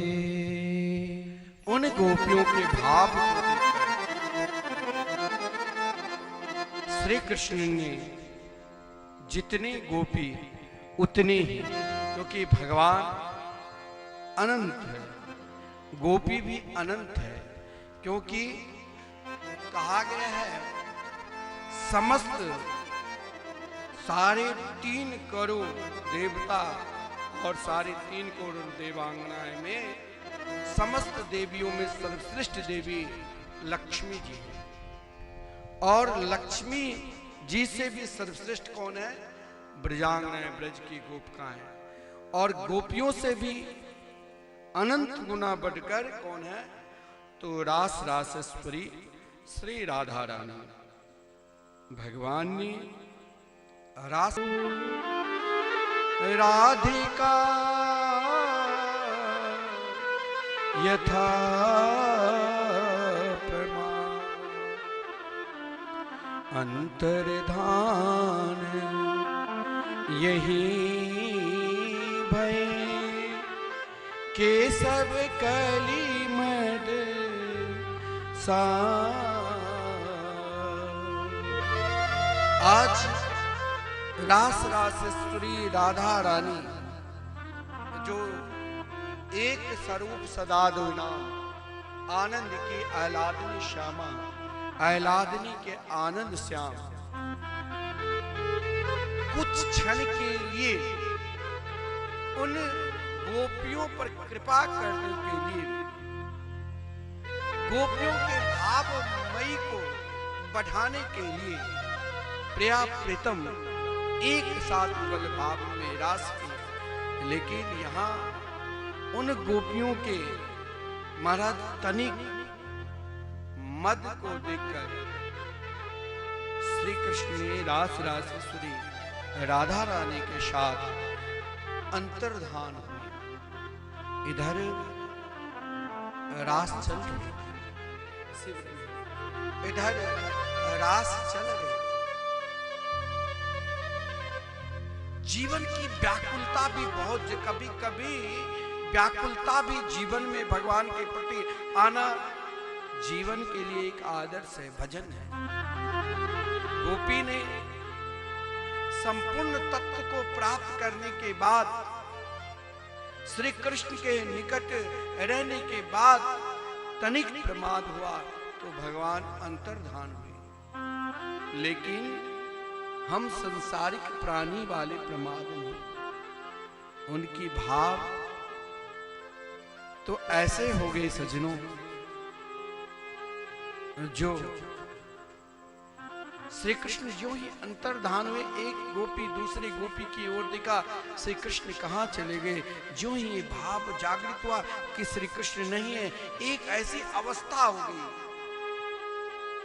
ऐसी अवस्था जो सर्वम विष्णु मयंग गिरुंग वध जाए। आज सबको जीवन में वैर भाव तभी तो उत्पन्न होता है जब एक दूसरे को ईर्षा भाव से देखते हैं। लेकिन ब्रजांगना ब्रज की गोपियों की भाव देखो, कैसी बरभागिनी है, जो आज सामने जो भी वृक्ष पड़ा, पीपल बट, पीपल को कहा तुम तो बहुत श्रेष्ठ हो, बताओ मेरी श्याम सुंदर कहाँ है। बट वृक्ष से कहा, हे बट वृक्ष तुम तो प्रिय हो भगवान के, बताओ मेरे श्याम सुंदर कहाँ है? हे अशोक मन शोक हरै, लोक शोक भ्रम नाही, जहाँ श्याम मुख चंद्र कर, ढके कहो क्यों छाई। ब्रजांगनाएं को सामने अशोक का वृक्ष पड़ा। का एक अशोक, आप तो संपूर्ण प्राणी के शोक को हरण करने वाले हैं। मेरे जीवन में एक शोक आ चुका है, वो शोक है जो श्याम सुंदर को, ये आपके अंदर जो हरी हरी पत्र है, पत्ता, क्या उसमें तो आप कहीं ढक तो नहीं लिए? बताओ मेरे श्याम सुंदर, मेरे कन्हैया कहाँ हैं? हे अशोक, आप ही बता सकते हो। आज अशोक वृक्ष भी बौन, नाग, पुन्नाग, अनेक वृक्षों से, पुलिंग जाति के हर वृक्षों से पूछ लिया, फिर भी कोई उत्तर नहीं दे रहे हैं। देखिए कैसा भाव है उन गोपियों के, जो आज हर जगह सभी को कृष्ण सखा मान रहे हैं। बेली, चमेली, चंपा इत्यादि पुष्पों से भी पूछ लिया, सामने तुलसी मिला, तुलसी से भी प्रार्थना करने लगी, हे मेरी तुलसी, आप तो मेरे गोविंद के बहुत प्रिय है। क्वचित तुलसी कल्याणी गोविंद चरणे प्रिय, आपके बिना तो मेरे प्रभु भोग स्वीकार नहीं करते। हे तुलसी, बताओ उन कुंज निकुंज लीला में, नित्य मोहल में कहाँ तुलसी का प्रवेश? तुलसी भी मौन हो। कुछ ब्रजांगनाएं तो श्री कृष्ण के अनुकरण करने लगे, कृष्णो हम, मानो कोई पूतना का रूप तो कोई कृष्ण का रूप, सक्टासुर का रूप कोई तो श्री कृष्ण का रूप, ऐसे लीला अनुकरण करते करते अपने ही दुशाला को विराज पर्वत बनाकर कहा, आओ मैं कृष्ण हूं और संपूर्ण गोपी मेरे अंदर आ जाओ। उस दुशाला में कौन आने वाला? ऐसे कृष्णमय तन्मय हो गई। जो ही जीवन कृष्णमय तन्मय हो जाएगा, तब रास रासेश्वरी राधा रानी की कृपा। एक दिव्य कुंज भवन में, जहां प्रिया प्रीतम नित्य लीला में थी, जहां उन भावमय लीला में, उन भावमयी गोपियों की प्रवेश है, जहां भगवान स्वयं श्री जी की सेवा की, श्री जी के श्रृंगार की। लेकिन जब प्राणी व्याकुल होकर श्री जी को पुकारते हैं, तो श्री जी चाहे श्री कृष्ण के निकट क्यों न हो, उन भक्तों के ऊपर कल्याण करने के लिए, एक क्षण के लिए, एक पल के लिए, एक पल भी वहां करोड़ों युग की तरह निकल जाए। श्री जी जब एक कुंज से दूसरे कुंज में जा रहे थे, गोपियों की कृष्णमय व्याकुलता को देखकर, लीला को अनुकरण करते हुए देखकर, उन गोपियों को भाव को देखकर एक क्षण के लिए श्री जी ने भी कहा श्याम सुंदर से, अब मैं थक गई हूं, तो मैं चल नहीं पाऊंगी। जो ही कहा मुझे अपने साथ कंधे पर लो, वहीं पर भगवान अंतर्धान हुए। ये अंतर्धान एक बहुत विशिष्ट समय को ध्यान रखते हुए केवल भाव समझाता हूं, बहुत विशिष्ट यहाँ पर भाव है। उन भाव को हम केवल प्रणाम करने के अधिकारी है। उन गोपियों ने जब ढूंढते हुए श्री रास रासेश्वरी राधा रानी के दर्शन किया, तो राधा रानी के दर्शन के फलस्वरूप उन गोपियों के हृदय में एक भाव जगा कि हम कन्हैया को कहाँ ढूंढे, किस ओर ढूंढे, किस गली में ढूंढे, किस जगह पर ढूंढे जो हमें दर्शन देंगे, जो हमें वो मिल जाएंगे। अनेक युक्त एक गोपी ने कही, यदि हम एक कदम चलेंगे उनके लिए, तो मेरे लिए 10। क्यों नहीं यमुना जी के शरण में चला जाए। आपको भजन में मन ना लगे ना तो कभी वृंदावन आ जाओ और कुछ दिन यमुना के किनारे बैठकर भजन करना। भगवान यदि आपको कहीं से नहीं मिलेंगे ना तो यमुना जी भगवान से निकट मिलाने के लिए सबसे प्रिय पटरानी। चाहे श्री कृष्ण के 16,108 रानी अंतिम दिन की कथा श्रवण करोगे, उनको भी अष्टपटरानी तो भगवान के साथ दिव्य धाम चलेंगे। 16,100 यमुना के किनारे भागवत सुनकर रास रासेश्वरी राधा रानी के सेवा में। यमुना जी तो ऐसी कृपा की मूर्ति है, जब कभी श्री कृष्ण रूठ जाते थे तो यमुना जी जब आती थी तभी शांत होती थी। ये तो हम सब जानते हैं। जो कभी कभी रास रासेश्वरी राधा रानी रूठती थी तो बरसाने में एक मान मंदिर है, मानगढ़ में चले जाते।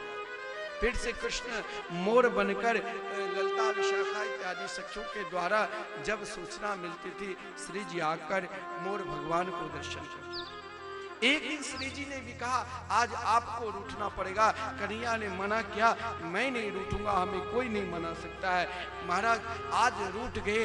श्री जी भी मनाए, ब्रजांगनाएं भी मनाई, स्वयं माता यशोदा भी आकर बनाई। अंत में सब सांडिल्य ऋषि के निकट गए। सांडिल्य ऋषि ने कही यमुना जी की कृपा होगी, और जब यमुना जी आकर प्रार्थना की तो श्री कृष्ण मान गए। आज ब्रजांगना ने कही चलो हम सब इन विशाल जंगल में कहां उनको ढूंढे, जहां से अंतर्धान हुए हैं वहीं पर आकर हम सब क्यों ना प्रार्थना करें। पुनः समस्त ब्रजांगनाएं कालिंदी के पावन तट पर आकर लालसा जीवन की होना चाहिए। हम कभी वृंदावन जाते हैं, भगवान के धाम अयोध्या, तो जीवन में एक लालसा जरूर कि प्रिया प्रीतम के दर्शन करके उनके नाम का स्मरण करें। यहाँ उन गोपियों ने भी जीवन की एक लाल, जैसे आप कोई संकल्प करते हैं तो एक इच्छा होती है, ऐसे गोपियों ने भी यमुना जी के साक्षी लेकर संकल्प लिया और कहा कि अब चाहे यमुना जी आपकी कृपा होगी तभी अब मुझे श्री कृष्ण मिल सकते हैं, हम तो थक चुके हैं। यमुना जी ने मानो यमुना की लहर उस समय उन गोपियों को आशीर्वाद दे रही है कि मत थको, मेरे श्याम सुंदर जरूर मिलेंगे, उनको पुकार करो। एक भाव लेकर ब्रजांगनाएं सबके सब बीच में श्री रास रासेश्वरी राधा रानी 18 युक्त ब्रजांगनाएं हैं। मन की भाव है, लालसा है। इस लालसा की ही नाम है गोपी गीत। गोपी गीत नित्य गान करने से भजन करने में मन लगता है। गोपी गीत में ही कनक मंजरी छंद है। कनक कहते सोना को भी, और सोना की तरह दिव्य भाव में छंद, और कनक मंजरी छंद मतलब धतूरा, जैसे कोई धतूरा खा लिया तो नशा आ जाती है, वैसे कृष्ण भाव में डूबकर जो नित्य गोपी गीत का पाठ करेंगे, एक दिन उसके हृदय में से कृष्ण प्रेम जगेगा। 18 मंत्र है, आइए हम भी कुछ मंत्र पे गान करते हैं। ब्रजांगनाएं सबके सब गाई, हम भी पुकारे जयति तेतिकं जन्मना प्रजा श्रेयते सरस्वत दयति देशिका देशुता का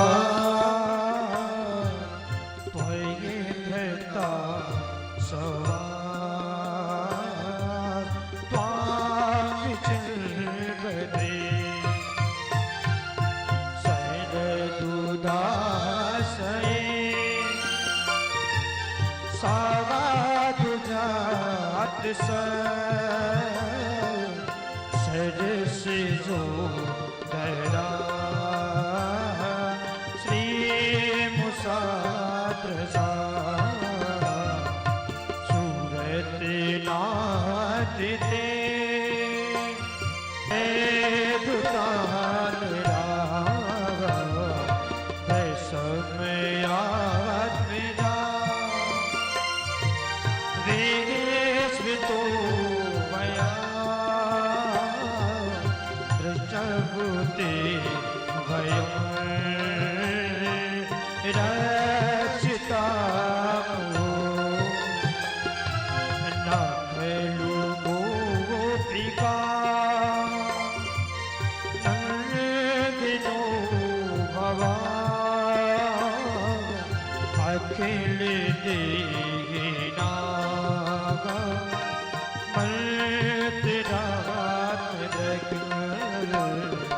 बिखने सावत तो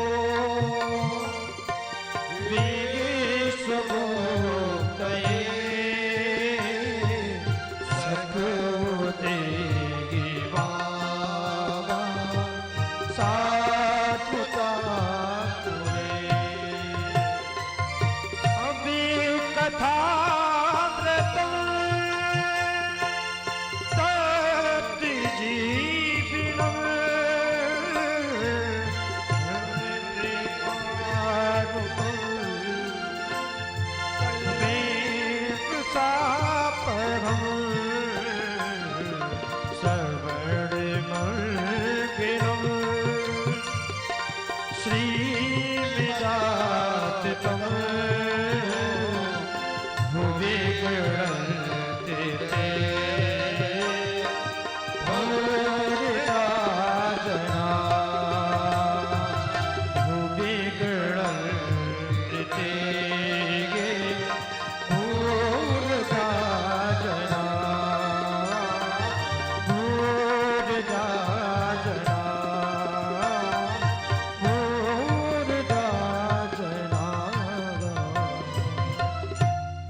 प्रकार के मंत्र हमने दो चार श्रवण किए। एक एक भाव के मंत्र जीवन की बदलने की। सज्जनों, ब्रजांगना की जो प्रार्थना है क्या है? अपने भगवान को प्राप्त करना है ना, तो अपने जीवन का हर बड़प्पन को त्यागना होगा। यहाँ ब्रजांगना क्या कहती है? जयति तेधिकं जन्मना ब्रज श्रयत इंदिरा सस्वद दैत दृश्यता दीक्षुताब का तो धृता सब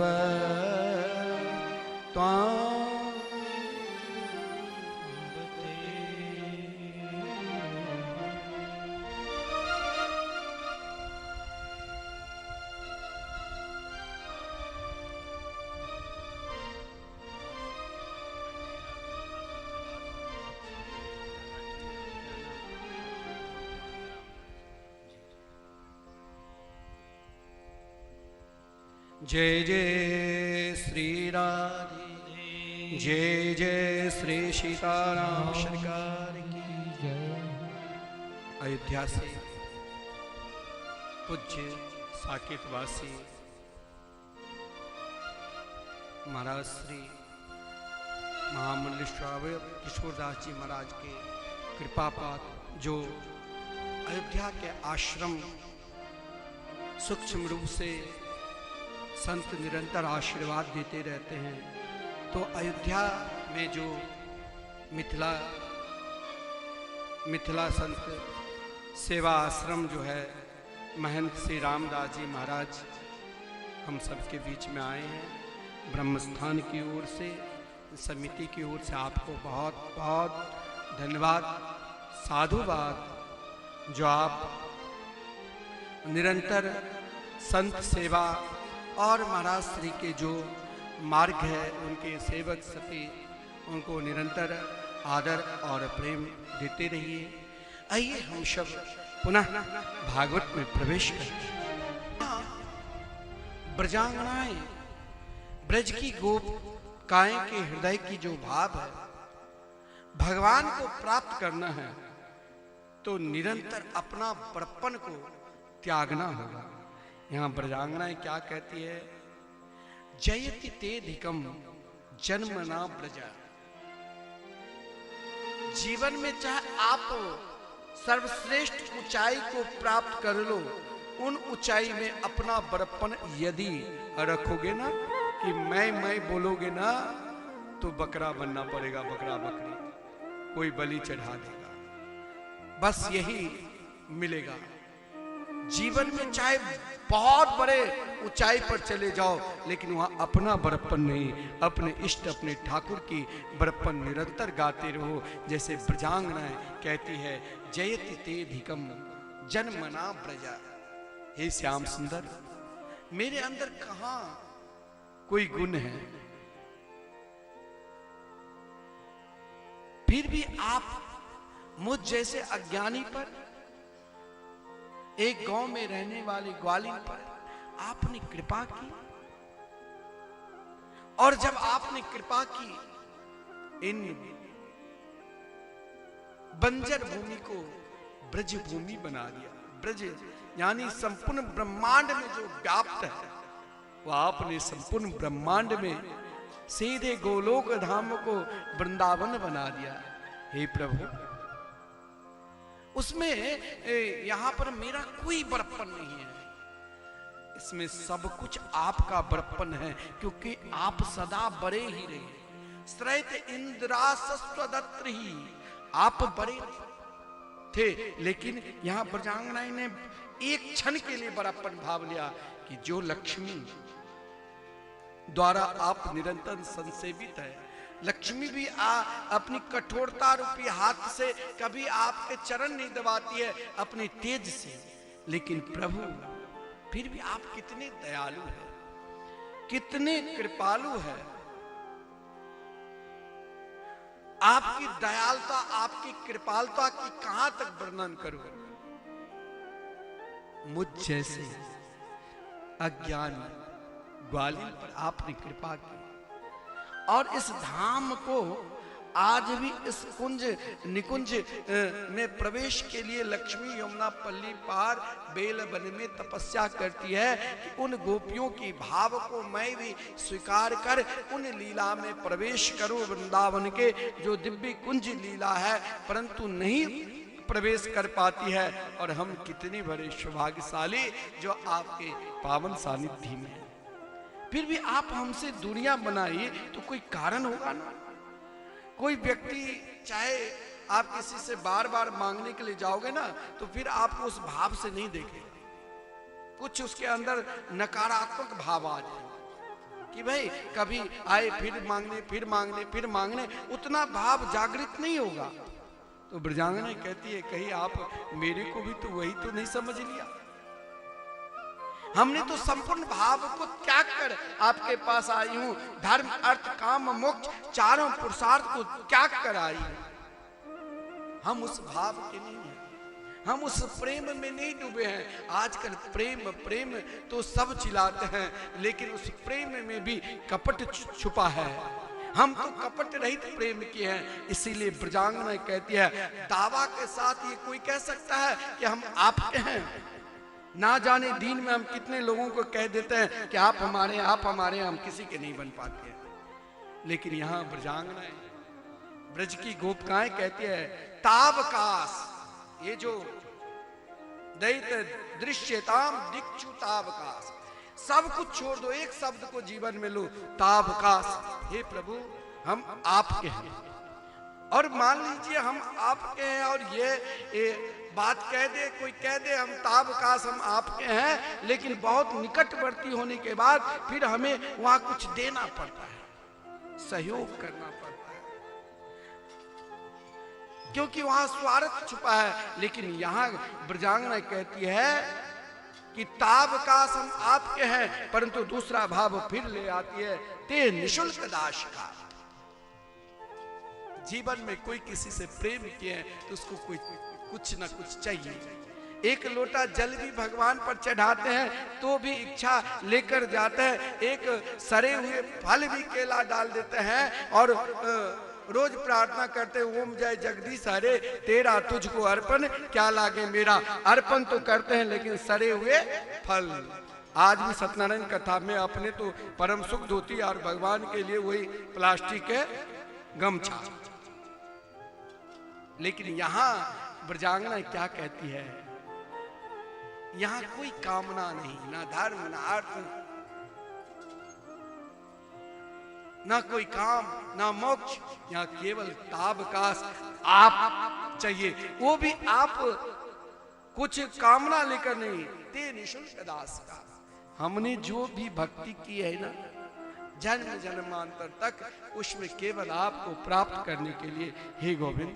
और जब आपको प्राप्त करने के लिए मैंने किया तो वहां कामना नहीं है, तो आप मुझे इस विराग्नि रूपी अग्नि से क्यों जला रहे? जलाना था उस समय आपने क्यों शांत किया?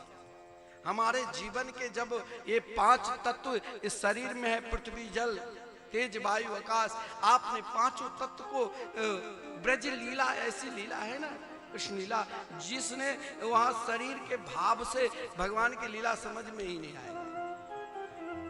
वहां तो सीधे भगवान के बनकर तब समझ में आएगा, नहीं तो कुछ नहीं, फिर वहीं तक रह जाओगे। इसीलिए भगवान ने जो जो भी लीला की यहां ब्रजांगना गा रही है कि आपने तो पंच तत्व का शोधन किया है। मिट्टी खाकर मिट्टी तत्व का, काली नाग को दमन कर जल तत्व का, अग्नि पान करके अग्नि तत्व का, तृणावर्त को मारकर वायु तत्व को, व्योमासुर को मारकर आकाश तत्व का। लेकिन आज मेरे जीवन का लगता है उन 5 तत्व में से कोई शांत नहीं है। क्यों? क्योंकि अगर मुझे जलाना ही था तो पहले क्यों काली नाग को दमन कर मुझे क्यों नहीं वो विषैले जल पीने दिया, क्यों अग्नि से बचाया? हे श्याम सुंदर, मैं क्या कहूं? आप तो नंद नंदन हैं, आप तो यशोदा के लाड हैं। और भगवान ने कहा कि कौन कहते हैं कि मैं केवल नंद नंदन हूं, यशोदा के लाड हूं। ब्रजांगना कहती ये भी मैं मानती हूं, न खलू गोपिका नंदनो भवान अखिल देहिना अंतरात्रिक बिकन सार्थी तो विश्वगुप्त सख उदीयवा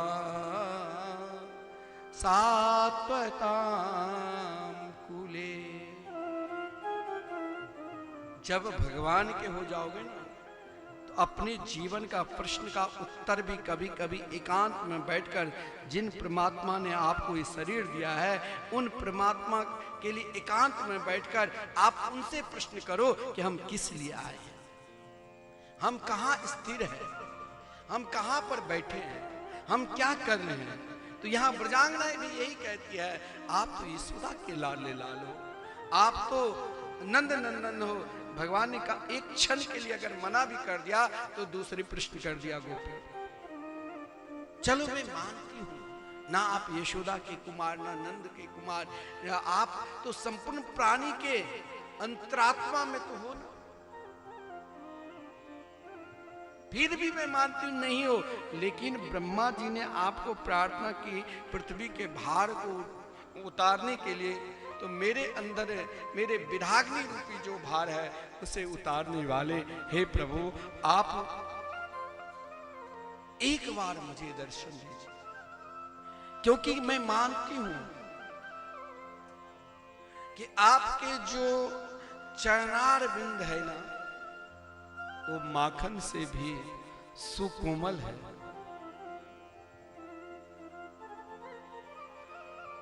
लेकिन वही चरणार बिंद आप इन करील के कांटे में कहां भटक रहे हो। उन ब्रजांगनाएं कह रही है कि इसलिए कह रही कि मैं 1 कदम चलूंगी तो मेरे लिए 10 कदम। हे सखी, आप तो सबके हैं, यदि आप मुझे नहीं स्वीकार करोगे तो अब लगता है मैं नहीं जी पाऊंगी। भगवान ने कहा तब अभी तक तुम सुरक्षित कैसी हो? मेरे प्रिय भक्त तो मेरे वियोग में एक पल भी नहीं रहा, माता कुंती, महाराज दशरथ। लेकिन यहाँ ब्रजांगना एक प्रश्न और कर दिया कि हम मेरे अंदर की प्राण बहुत निडर है। बोले क्यों निडर है? भय रहता है तो लोग भयभीत जगह पर जाते नहीं, और जहां भय है ही नहीं, डर है ही नहीं। तो ब्रजांगना कहती है मेरे अंदर जो प्राण है ना बहुत निडर हो चुका है। क्यों? उसके अंदर भय नहीं है, नहीं तो मैं विराग्नि में जल रही हूं, मुझे ये जलाकर राख कर दे तो मेरे लिए प्रिय होगा, क्योंकि मेरे लिए एक क्षण भी त्रुटि वायते करोड़ों युग की तरह लग रही है। हे श्याम सुंदर, लेकिन एक कारण है, तब कथामृतम तप्ते जीवनम कभी भी दीदितम कल्मषापम श्रवणमंगलम श्रीमदाततम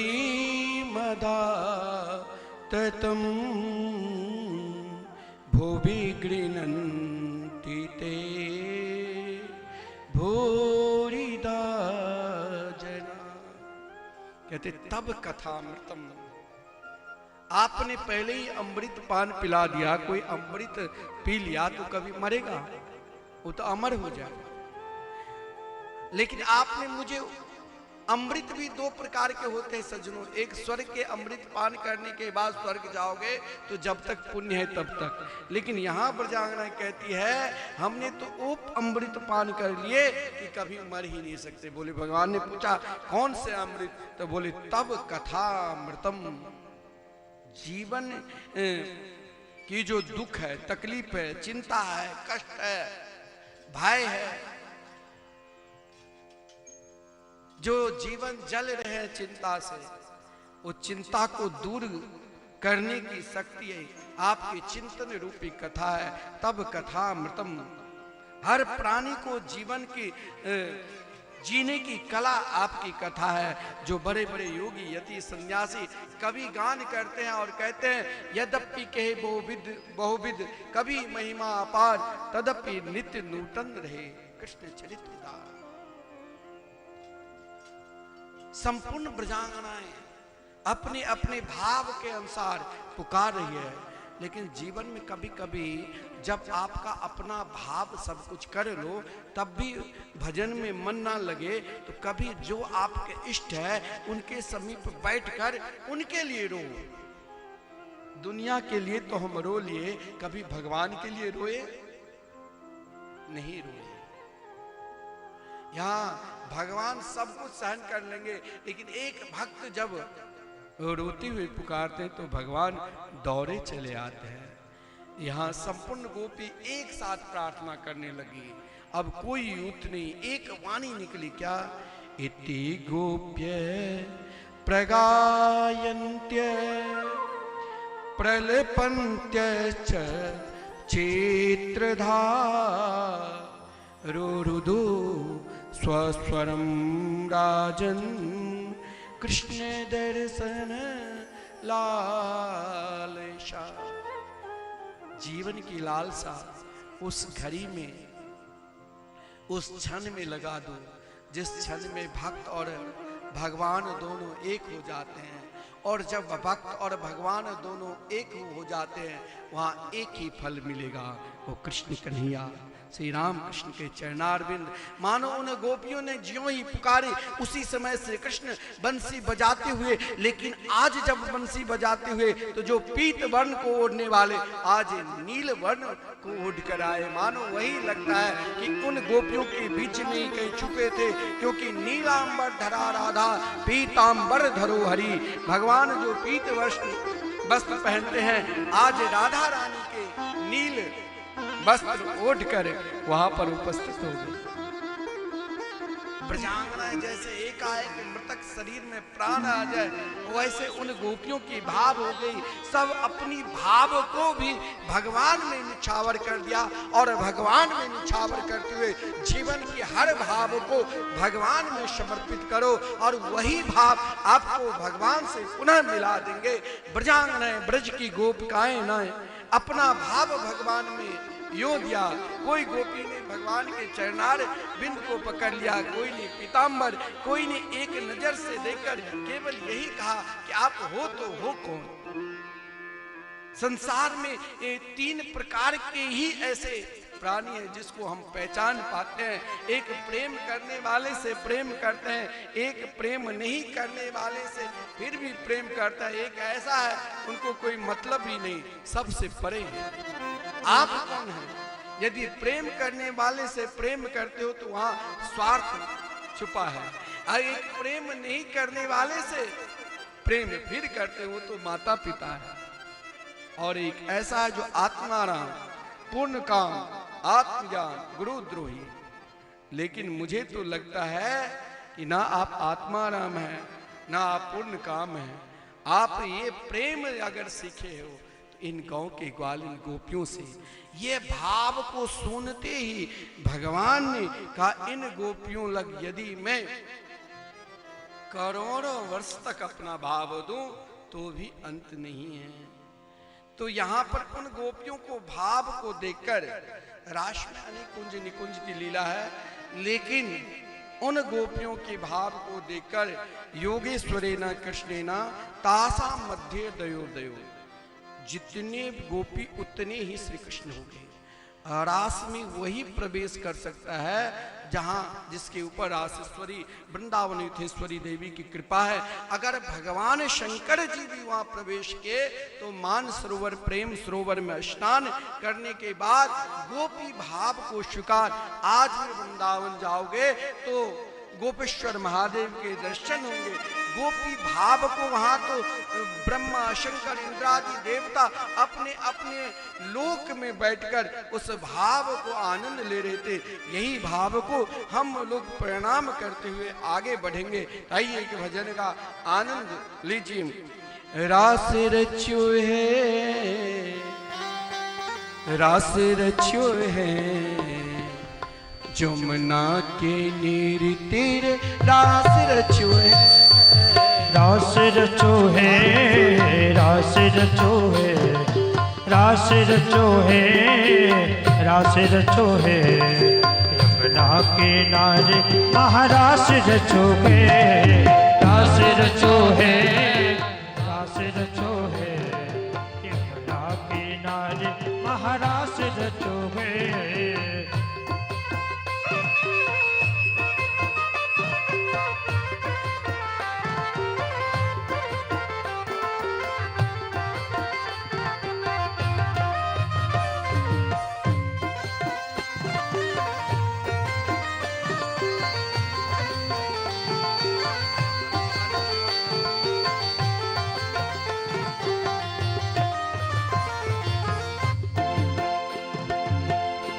सब नाचे राधा रानी, सुन के मीठे मुरलिया, छम छम नाचे राधा रानी, सुन के मीठे मुरलिया।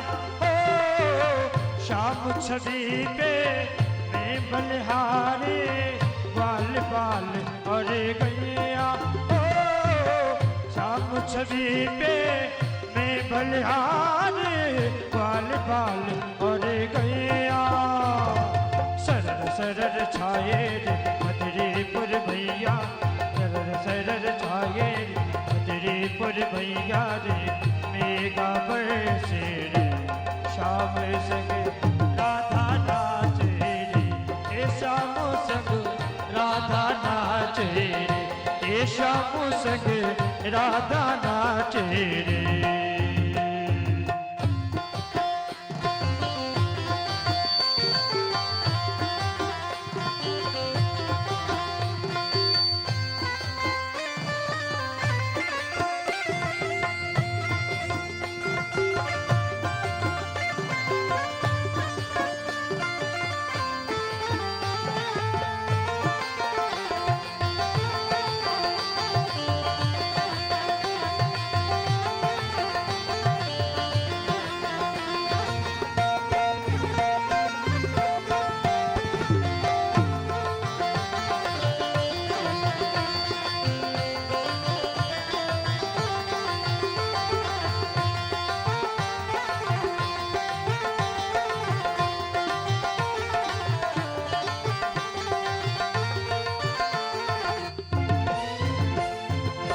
बंसी बट पे यमुना तट पे कान्हा रास रचाए, ओ बंसी बट पे यमुना तट पे कान्हा रास रचाए, ओ गोपी बनकर शंकर आए, गोपेश्वर कहलाए, ओ गोपी बनकर शंकर आए, गोपेश्वर कहलाए।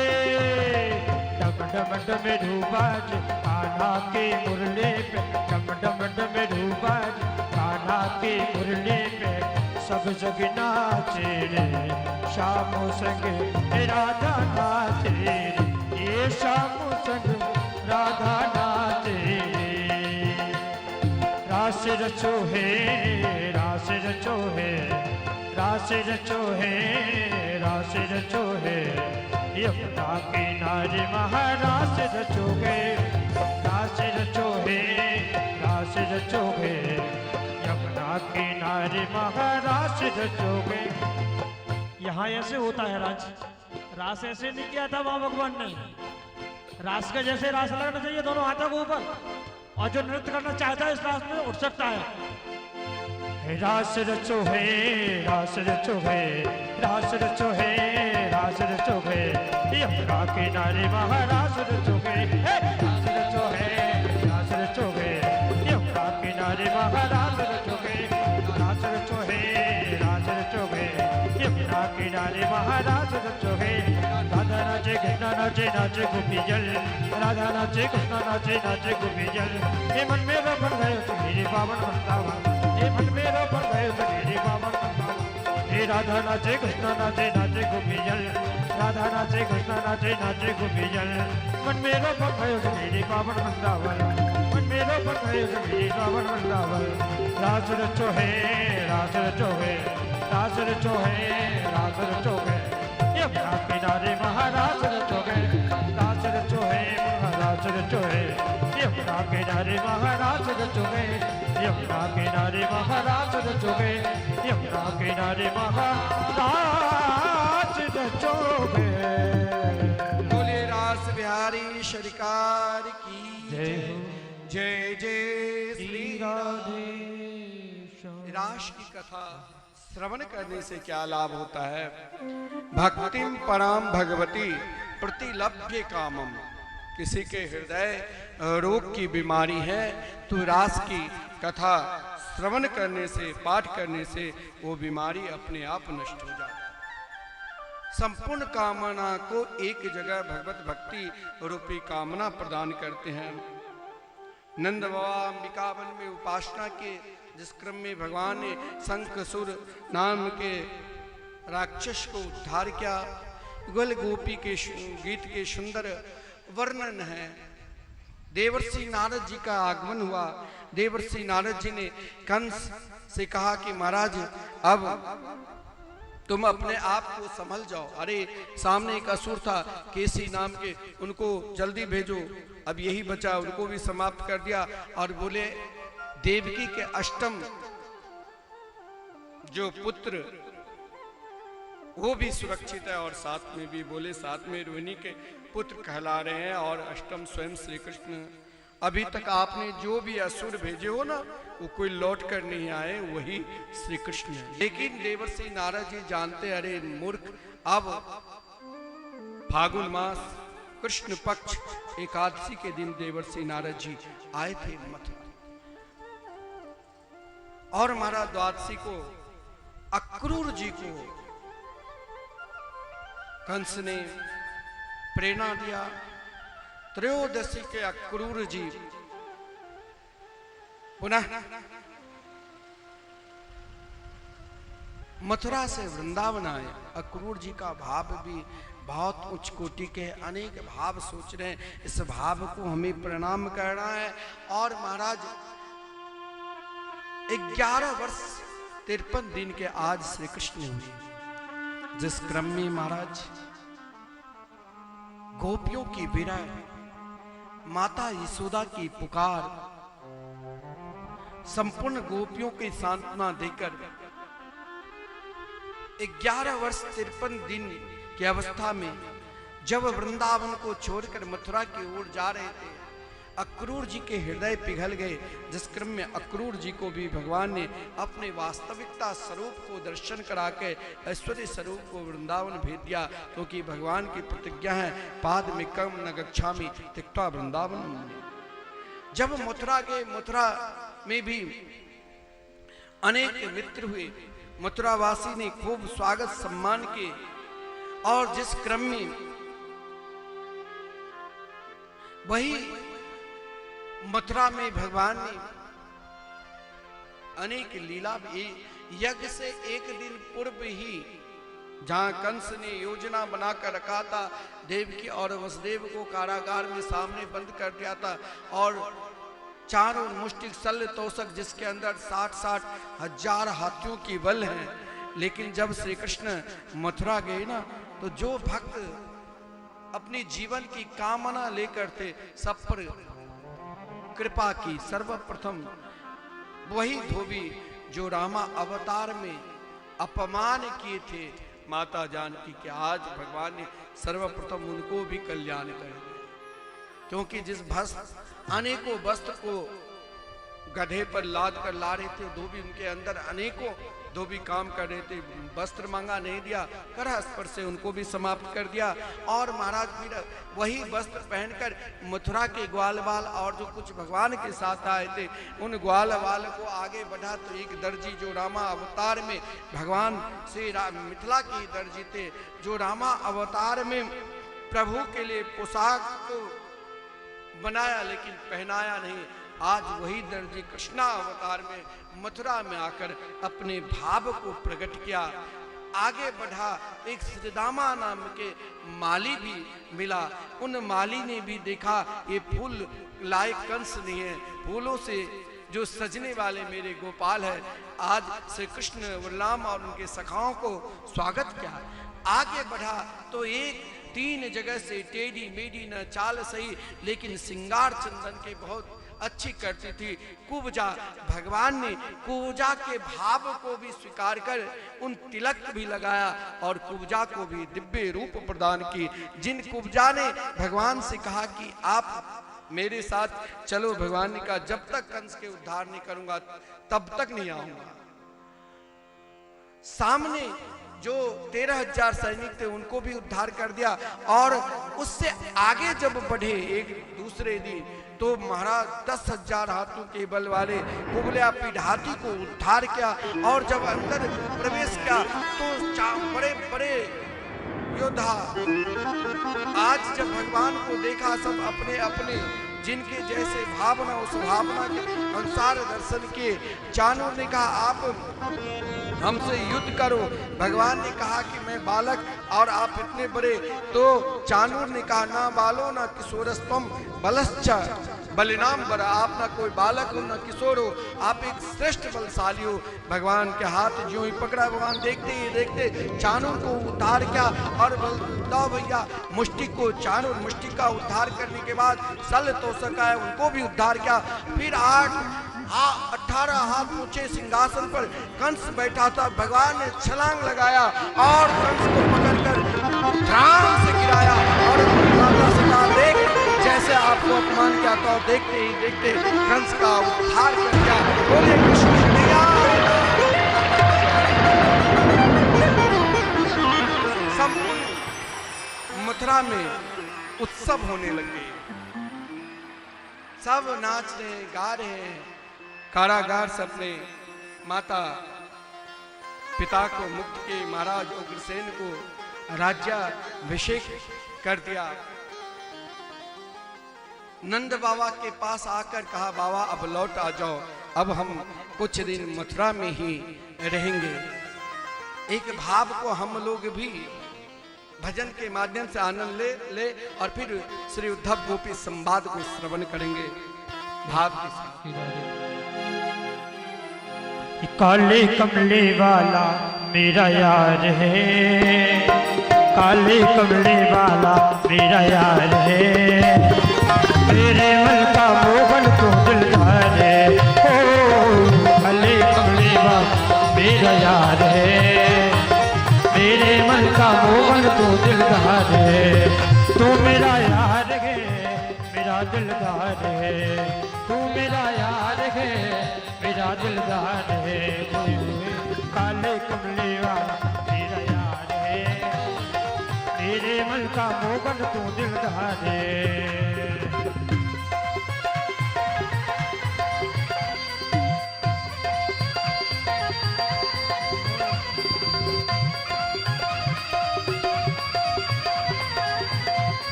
तेरा दीवाना गाँव बस में यही तराना, गाँव बस में यही तराना, गाँव बस में यही तराना। मनमोहन में तेरा दीवाना गाँव बस में यही तराना, गाँव बस में यही तराना। शाम सलोने ये शाम सलोने तू मेरा हिजगार है, शाम सलोने तू मेरा हिजगार है, मेरे मन का मोहन तू दिलदार है।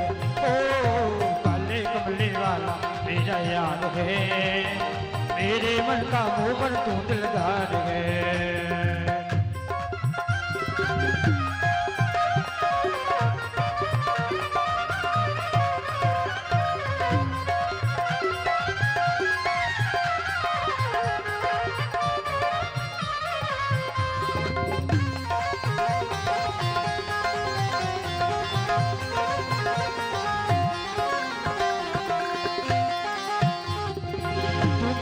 तेरा प्यार ये जीवन अब तेरे सहारे, ये जीवन अब तेरे सहारे। तू मेरा मैं तेरा प्यार, ये जीवन अब तेरे सहारे, ये जीवन अब तेरे सहारे। तेरे हाथ इस जीवन की पतवार है, ये तेरे हाथ इस जीवन के पतवार है, मेरे मन का मोहन तू दिलदार है।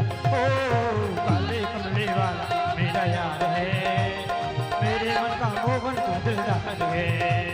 काले कमले वाला मेरा यार है, मेरे मन का मोहन तू दिलदार है, मेरे मन का मोहन तू दिलदार है, मेरे मन का मोहन तू दिलदार। जय जय श्री राधे।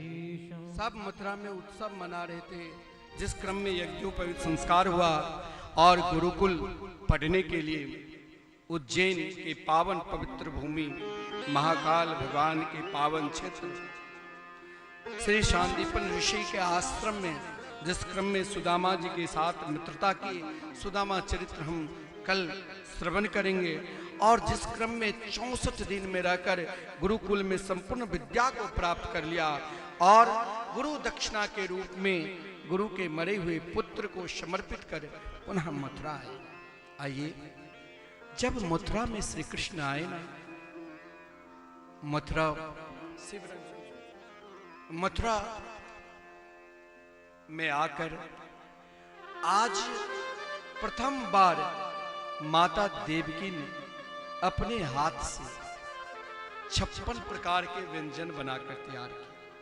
इतना ही नहीं, आज श्री कृष्ण के जन्मोत्सव का उत्सव चल रहा था, जिसके उत्सव आज वो अपने कमरे में बैठकर रो रहे थे। उसी क्रम में माता देवकी साथ में सहस्राधिक दास दासियां महल के अंदर प्रवेश जब माता देवकी करती है, सामने में सोने के थाल में नाना प्रकार के व्यंजन रख दिया और वही व्यंजन में तनिक माखन रख दिया। जब उस थाल में माखन को देखा तो मैया यशोदा की याद करने लगे, जिस मैया यशोदा ने जब तक कन्हैया अगर तनिक माखन कम खाते तो हजारों वैद्य को बुला लेती, नजर उतरवाने लग जाती है।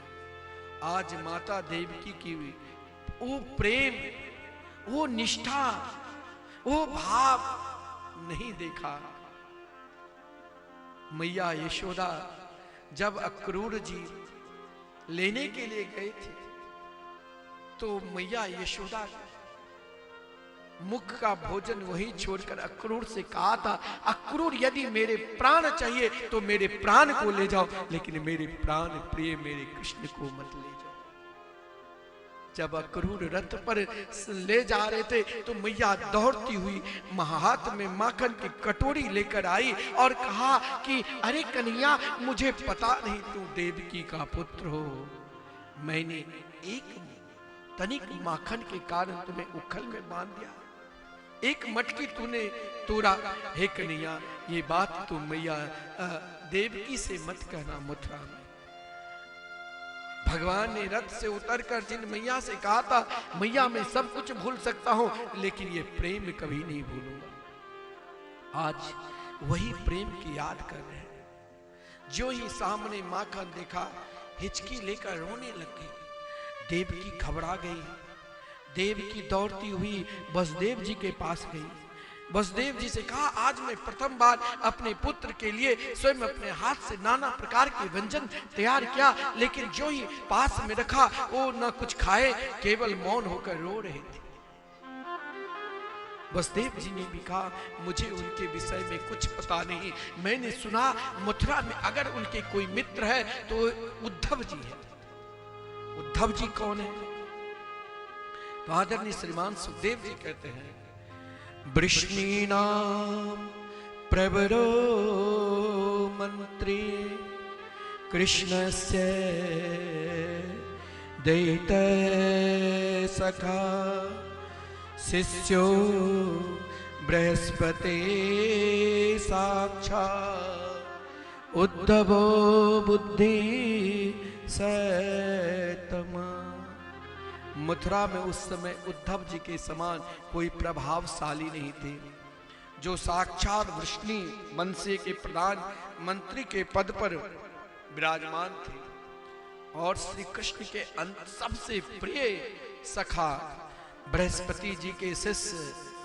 उस समय ब्रह्मा की सृष्टि में एक ब्रह्मा जी के 100 बुद्धि है, दूसरा उद्धव जी के, जिसके अंदर ज्ञान के अथाह सागर है। आदरणीय श्रीमान वसुदेव जी को देखकर उद्धव जी ने कहा, महाराज आप मेरे कक्ष में क्यों आए? वसुदेव जी ने कहा, क्या बताऊं, आज देवकी प्रथम बार अपने ही लाल के लिए नाना प्रकार के व्यंजन तैयार करके गई कक्ष में, लेकिन वो खाए को वो तो देखकर ही रोने लगे। कारण क्या है?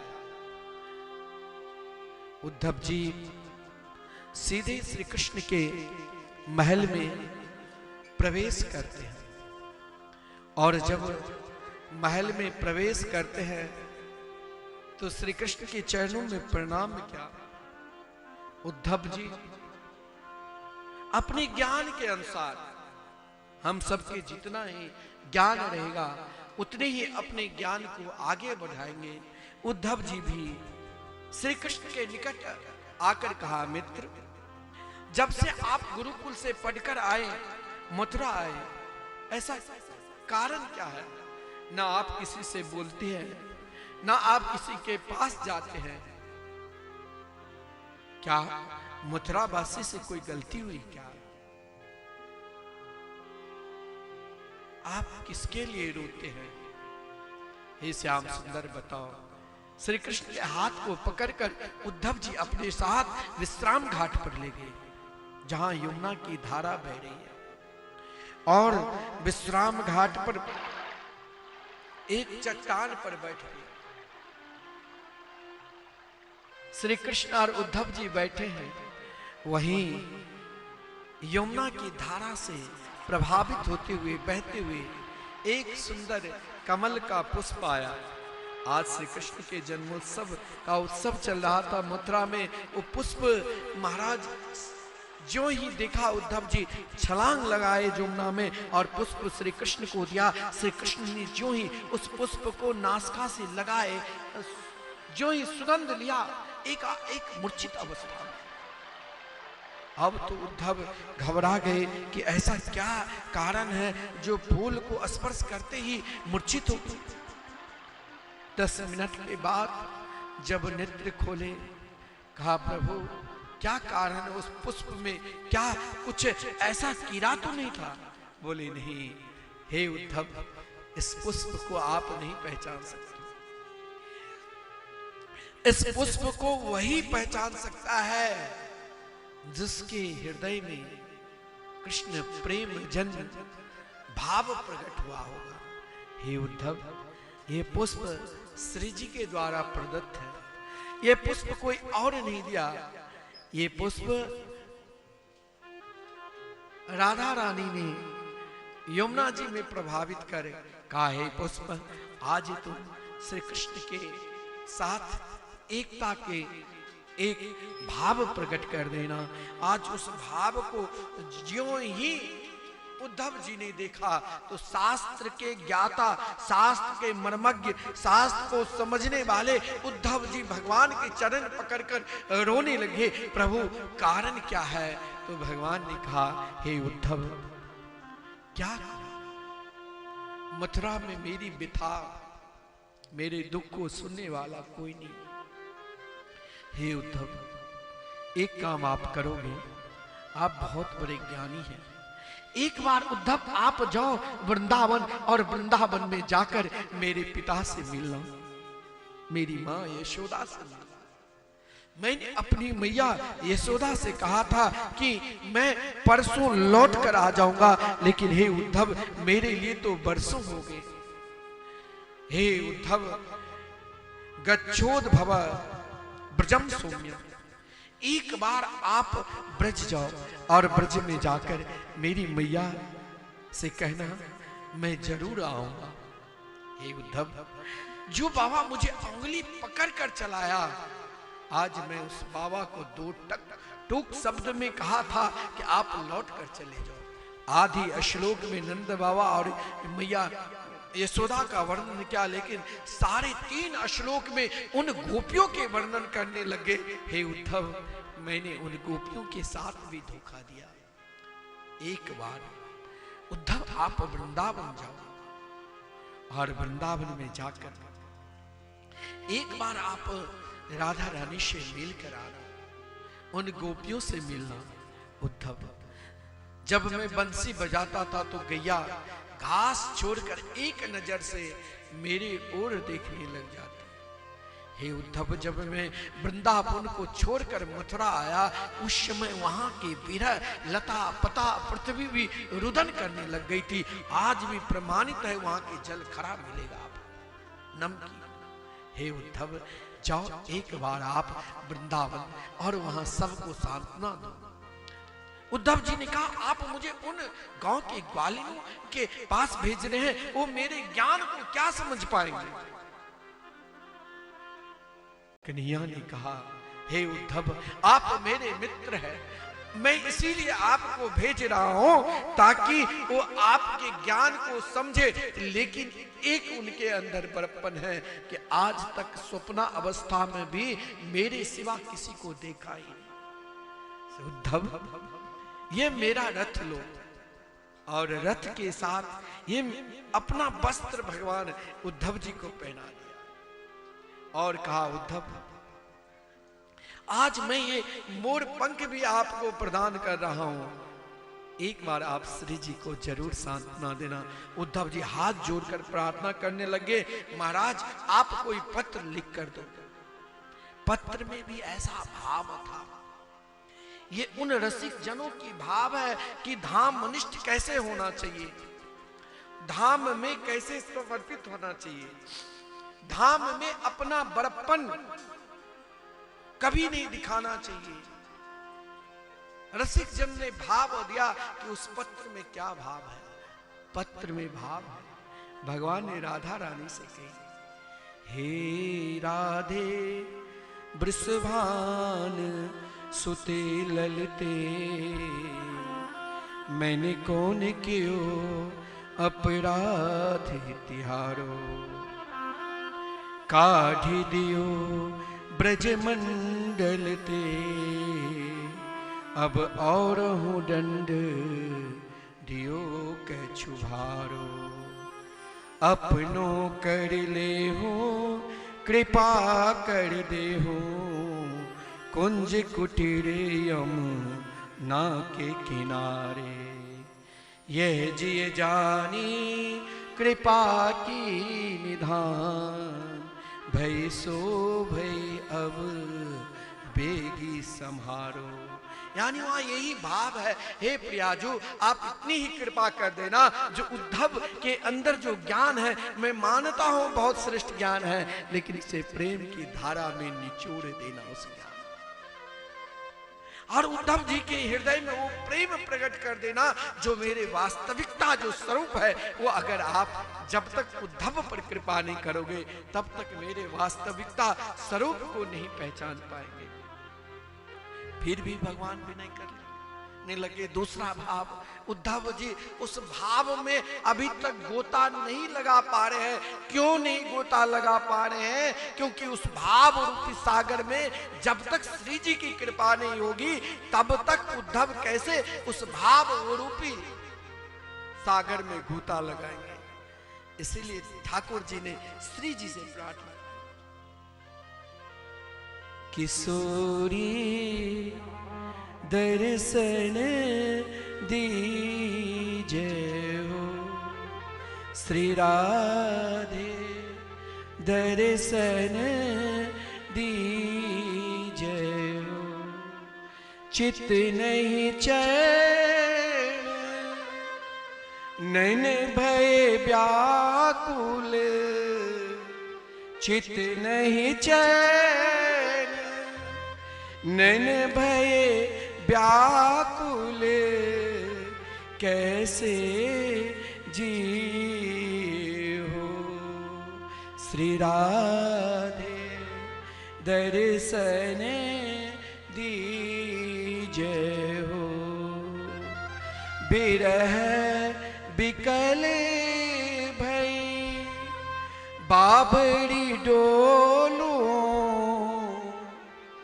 बिरह बिकले भई बाबरी डोलो, सुधिया लीजे हो, श्री राधे सुधिया लीजे हो, किशोरी दर्शन दीजे हो।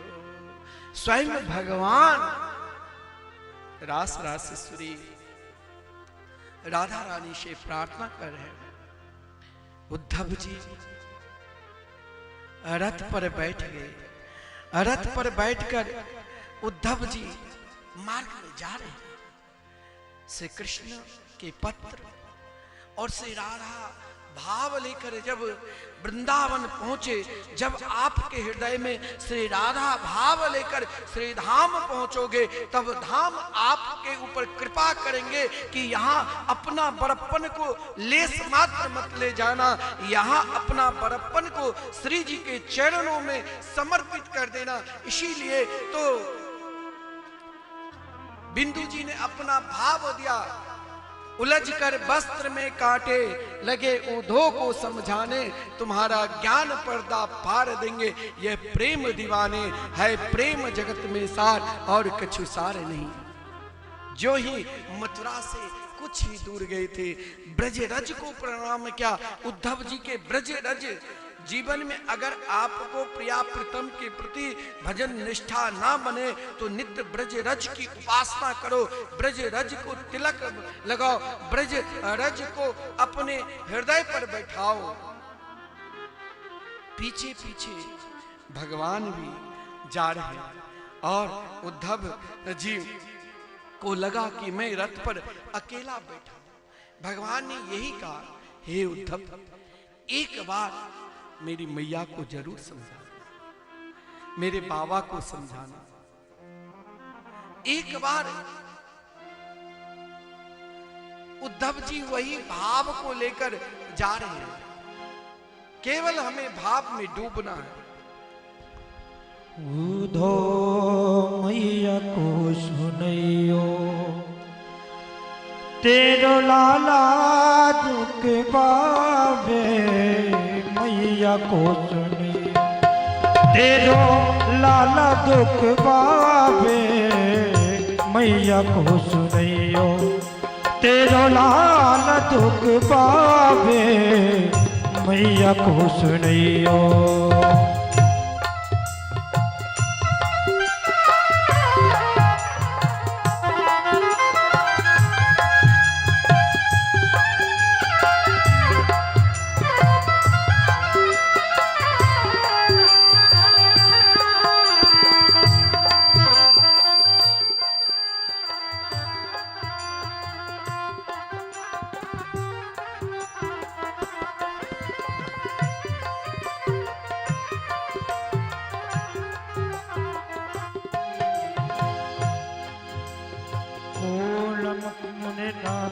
जल से अच्छे जल पहुँच संभारो, कोलम दो पापे अच्छे जल पहुँच संभारो, माखन रोटी नाम न जाने, कनुआ कह के पुकारो।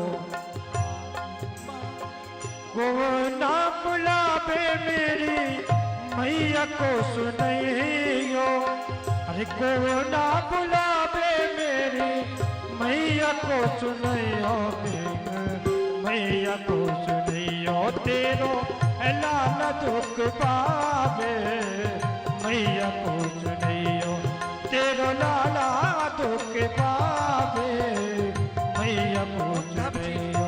मार्ग में जा रहे हैं, मार्ग में पुकार चल रहे हैं, भाव मानो श्री कृष्ण पीछे पीछे उद्धव जी को समझा रहे हैं। लेकिन उद्धव जी वृंदावन की उस नगरी में पहुंचा जहां पर उन भाव को देखा, जहां जब से श्री कृष्ण वृंदावन को छोड़कर मथुरा चले गए, तब से महाराज मथुरा में कोई ना कोई ग्वाल वाल ना कहीं खेलने जाता था। बस उस मार्ग पर अटक कर एक नजर से श्री कृष्ण को निहारते थे, कब मेरे श्याम सुंदर आएंगे ताकि एक नजर देखूं। उनके लिए महाराज वर्षों हो गए थे, करोड़ों युग की तरह।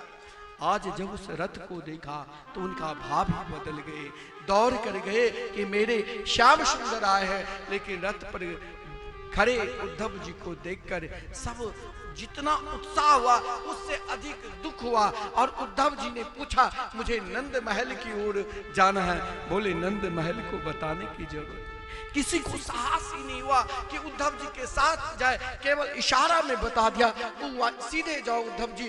उद्धव जी जब सीधे गए, उद्धव जी जब वहां पर पहुंचे महल, तो वहां अनोखा भाव देखा।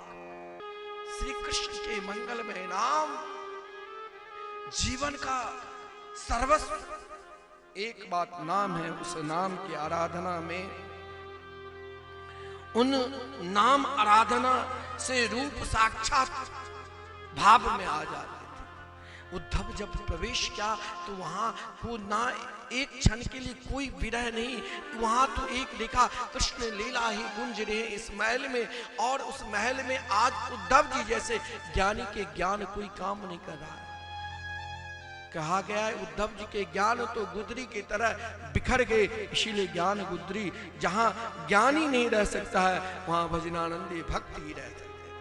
उद्धव जी माता यशोदा के चरणों में प्रणाम किया, माता यशोदा से बार बार कहा मैं उद्धव मथुरा से आया हूं। ये सुनते मैया यशोदा ने कहा तुम जरा धीरे से बोलो, आज मैंने अपने लाला को जैसे तैसे सुलाया और तुम इतने जोर से बोल रहे हो कि जग न जाए। अब महाराज कहा मैया कहाँ है आपके लाला? पल्ला के पास क्यों ही ले गई, धड़ाम से गिर पड़ती है कि अरे उद्धव मुझे नहीं पता, मुझे तो ना कुछ सुनाई देती है ना कुछ दिखाई देती है, मेरे जीवन में तो केवल मेरे लाला कृष्ण ही है। मूर्छित हो गई। नंद बाबा हम लोग चाहते हैं कि भगवान के भजन प्रकट हो, लेकिन तब भी नहीं प्रकट होते हैं। लेकिन नंद बाबा अपने आप को एक क्षण के लिए संभल कर, क्योंकि घर में अतिथि आए थे, उद्धव जी को सम्मान किया। कहा महाराज आइए, आप मथुरा से आए हैं, कृष्ण के सखा है, आओ बैठो। लेकिन महाराज नंद बाबा चाहते थे कि मैं याद ना करूं, लेकिन कौन ज्यों ही चर्चा करते करते एक शब्द नंद बाबा बोल दिया, क्वचिदंग महाभाग सखा में न सुर नंदना। हे उद्धव जी आप मथुरा से आए हो, अच्छा हुआ कंस को मार दिया। जो ही कंस चर्चा की तो श्री कृष्ण चर्चा कौन रोक सकते हैं। हम लोग चाहते हैं कृष्ण प्रेम में प्रकट हो तो भी नहीं प्रकट होते हैं, और भजनानंदी नहीं चाहते हुए भी प्रकट हो जाते हैं। यही भजन में और हम लोगों में फर्क है। संसार की बात हम आपके पास बैठ जाएंगे तो संसार की बात सुनाने लग जाएंगे, लेकिन कोई महात्मा लग जाओगे, संत लग जाओगे, सदगुरु लग, संसार की बात होते होते पुनः आपको भगवान के भजन की ओर लगा देंगे। यहां पर जो ही नंद बाबा ने कहा अच्छा हुआ कंस को मार दिया, फिर कृष्ण चर्चा, जो ही कृष्ण से कृष्ण चर्चा प्रारंभ किया, नंद बाबा के दयनीय स्थिति खराब हुई और कहा कि आप मथुरा से आए हैं, कन्हैया की कुशल बताओगे कैसे है? कुशल से तो है ना, मथुरा में सब उनको प्रेम करता है कि नहीं, केवल उद्धव यही बता दो। और यदि प्रेम करता है तो उसने कहा था कि मैं परसों आऊंगा, परंतु वर्षों हो गए अभी तक आया नहीं। क्या अपि स्मृति न कृष्ण मातरम सुहृदा सखी? क्या वो मथुरा में कभी अपनी माता यशोदा की याद करते, अपने पिता की याद करते हैं? क्या गौओं की याद करते हैं? क्या गोपियों की याद करते हैं? कई प्रकार के प्रश्न कर दिया। अंत में कहा, उद्धव जी ने कहा हाँ याद करते हैं। जो ही कहा याद करते हैं, क्यों ही कहा अप्यासति गोविंदा। जब याद कोई करते हैं बार बार तो कभी मिलने की भी इच्छा प्रकट करते हैं। एक बार आ जाते हैं और मैं उसे भर मन देख लेता, और देखने के बाद मैं अंतिम जीवन तक उनके सहारे जी लेता, क्योंकि उद्धव वो तो मेरा सौभाग्य ही प्रदान करने के लिए मेरा पुत्र बना, वो तो कोई देवता ही था जो मेरे पुत्र बनकर आए। बस मेरे जीवन का एक ही लालसा है, एक ही इच्छा है, एक बार वो आ जाते और मैं उसे भर मन से देखे। उद्धव जी नंद बाबा की जो दयनीय स्थिति को देखा तो कहा बाबा आप एक जगह बैठकर जाता हूं तो वो सामने आ जाते हैं। जब मैं गोवर्धन जाता हूं तो लगता है कि वो गोवर्धन में वही गिरिराज पर्वत उठाकर रखे। जब मैं काली धा पर जाता हूं तो लगता है वो काली मर्दन कर रहे हैं। जब यमुना किनारे जाता हूं उद्धव तो लगता है कि बंसी बजाकर हमें पुकार रहे हैं। उद्धव मैंने सब कुछ कर लिया लेकिन वो नहीं मिले। हे उद्धव एक बार क्या आएंगे? उद्धव जी ने अपना प्रयास किया और नंद बाबा से कहा युवाम सलाग्य तुमो नूनम देहीना मेहमान। हे बाबा आप किसके याद कर रहे हैं? उद्धव जी ने यहाँ तनिक अपना वेदांत का सहारा लिया कि ना उसके कोई माता है, ना पिता है, ना गुरुजन है, उसके को तो साक्षात ब्रह्म परमात्मा है। ये शब्द ज्यों ही कहा, नंद बाबा ने अपना कान दोनों बंद कर दिया। कहा अगर कोई महाराज इष्ट के निंदा करे तो वहां कान बंद कर लो, ना तो वहां से चले जाओ, ना तो शक्ति रहे उसकी जीवा काट। नंद बाबा ने कहा ये मेरे अतिथि है, जिसको मैंने उंगली पकड़ कर चलाया, जो मेरे कंधे पर बैठा उसके विषय में कहते ना उसके हाथ है, ना पैर है, ना कोई उनके है सगे संबंधी।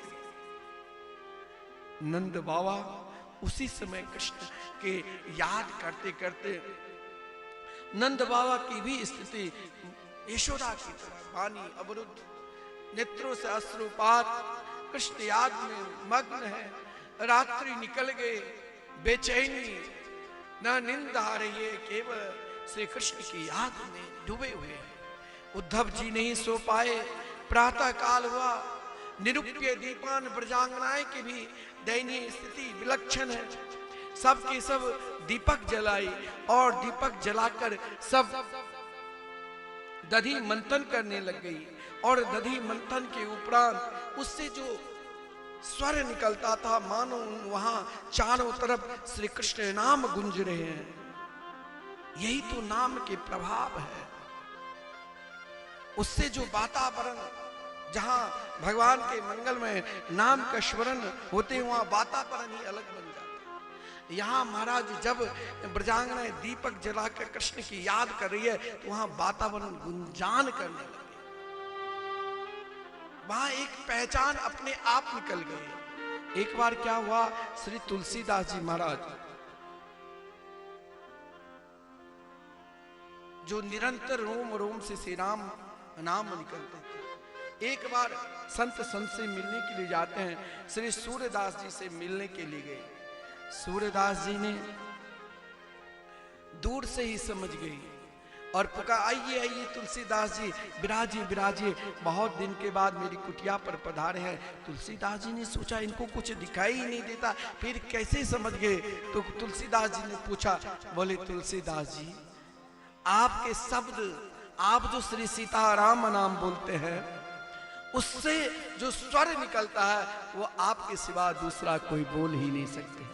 मैं आपके स्वर की आट से, क्योंकि आपके रोम रोम से श्री सीता राम नाम निकलते हैं, तो मैं समझ गया ये तुलसी ही दास है। गोपियों की रोम रोम से कृष्ण नाम की ध्वनि निकल रही थी, लेकिन नित्य एक नियम था। नंद महल यशोदा जी के महल के प्रणाम करने के उपरांत यमुना जी में स्नान करती और रास रासेश्वरी से राधा रानी के दर्शन करती। आज जब यशोदा जी के महल के पास गई तो वहां वही रथ दिखा रहे। अब क्या, ये तो वही रथ है जिस रथ पर अक्रूर जी ने मेरे प्राण वल्लभ को बैठा कर ले गए। अब यहाँ क्या बचा? एक गोपी ने कहा, बचा यही, लगता है कि कृष्ण विरह में हम लोग मर गए होंगे, अब कंस को पिंड दान करने के लिए ही दोबारा वही कूड़ा आया है। एक गोपी अपना भाव दिया कि क्या बताऊं, लगता है ये दोबारा इसीलिए आए हैं क्योंकि यहाँ पर उनके माता पिता हैं। इस प्रकार आपस में चर्चा कर रही थी और यमुना किनारे जा रही थी। पीछे पीछे महात्मा उद्धव जी भी उन गोपियों के साथ। अब देखिए उद्धव जी का प्रभाव, गोपियों के मात्र दर्शन करने से, एक संत महात्मा भजनानंदी के दर्शन करने से जीवन पर क्या प्रभाव पड़ता है नाम जापक के, ये आपको ध्यान देना है।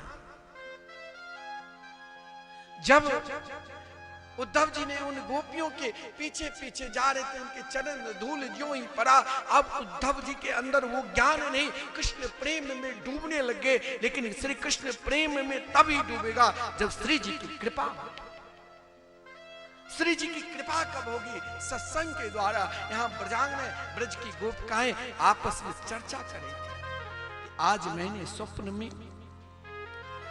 श्री कृष्ण को देखा कि मैं पानी भरने के लिए गई, वहां पर आकर मेरे को पकड़ लिया। एक गोपी ने पीछे मुड़कर देखा तो उद्धव जी को दिखाई दिया।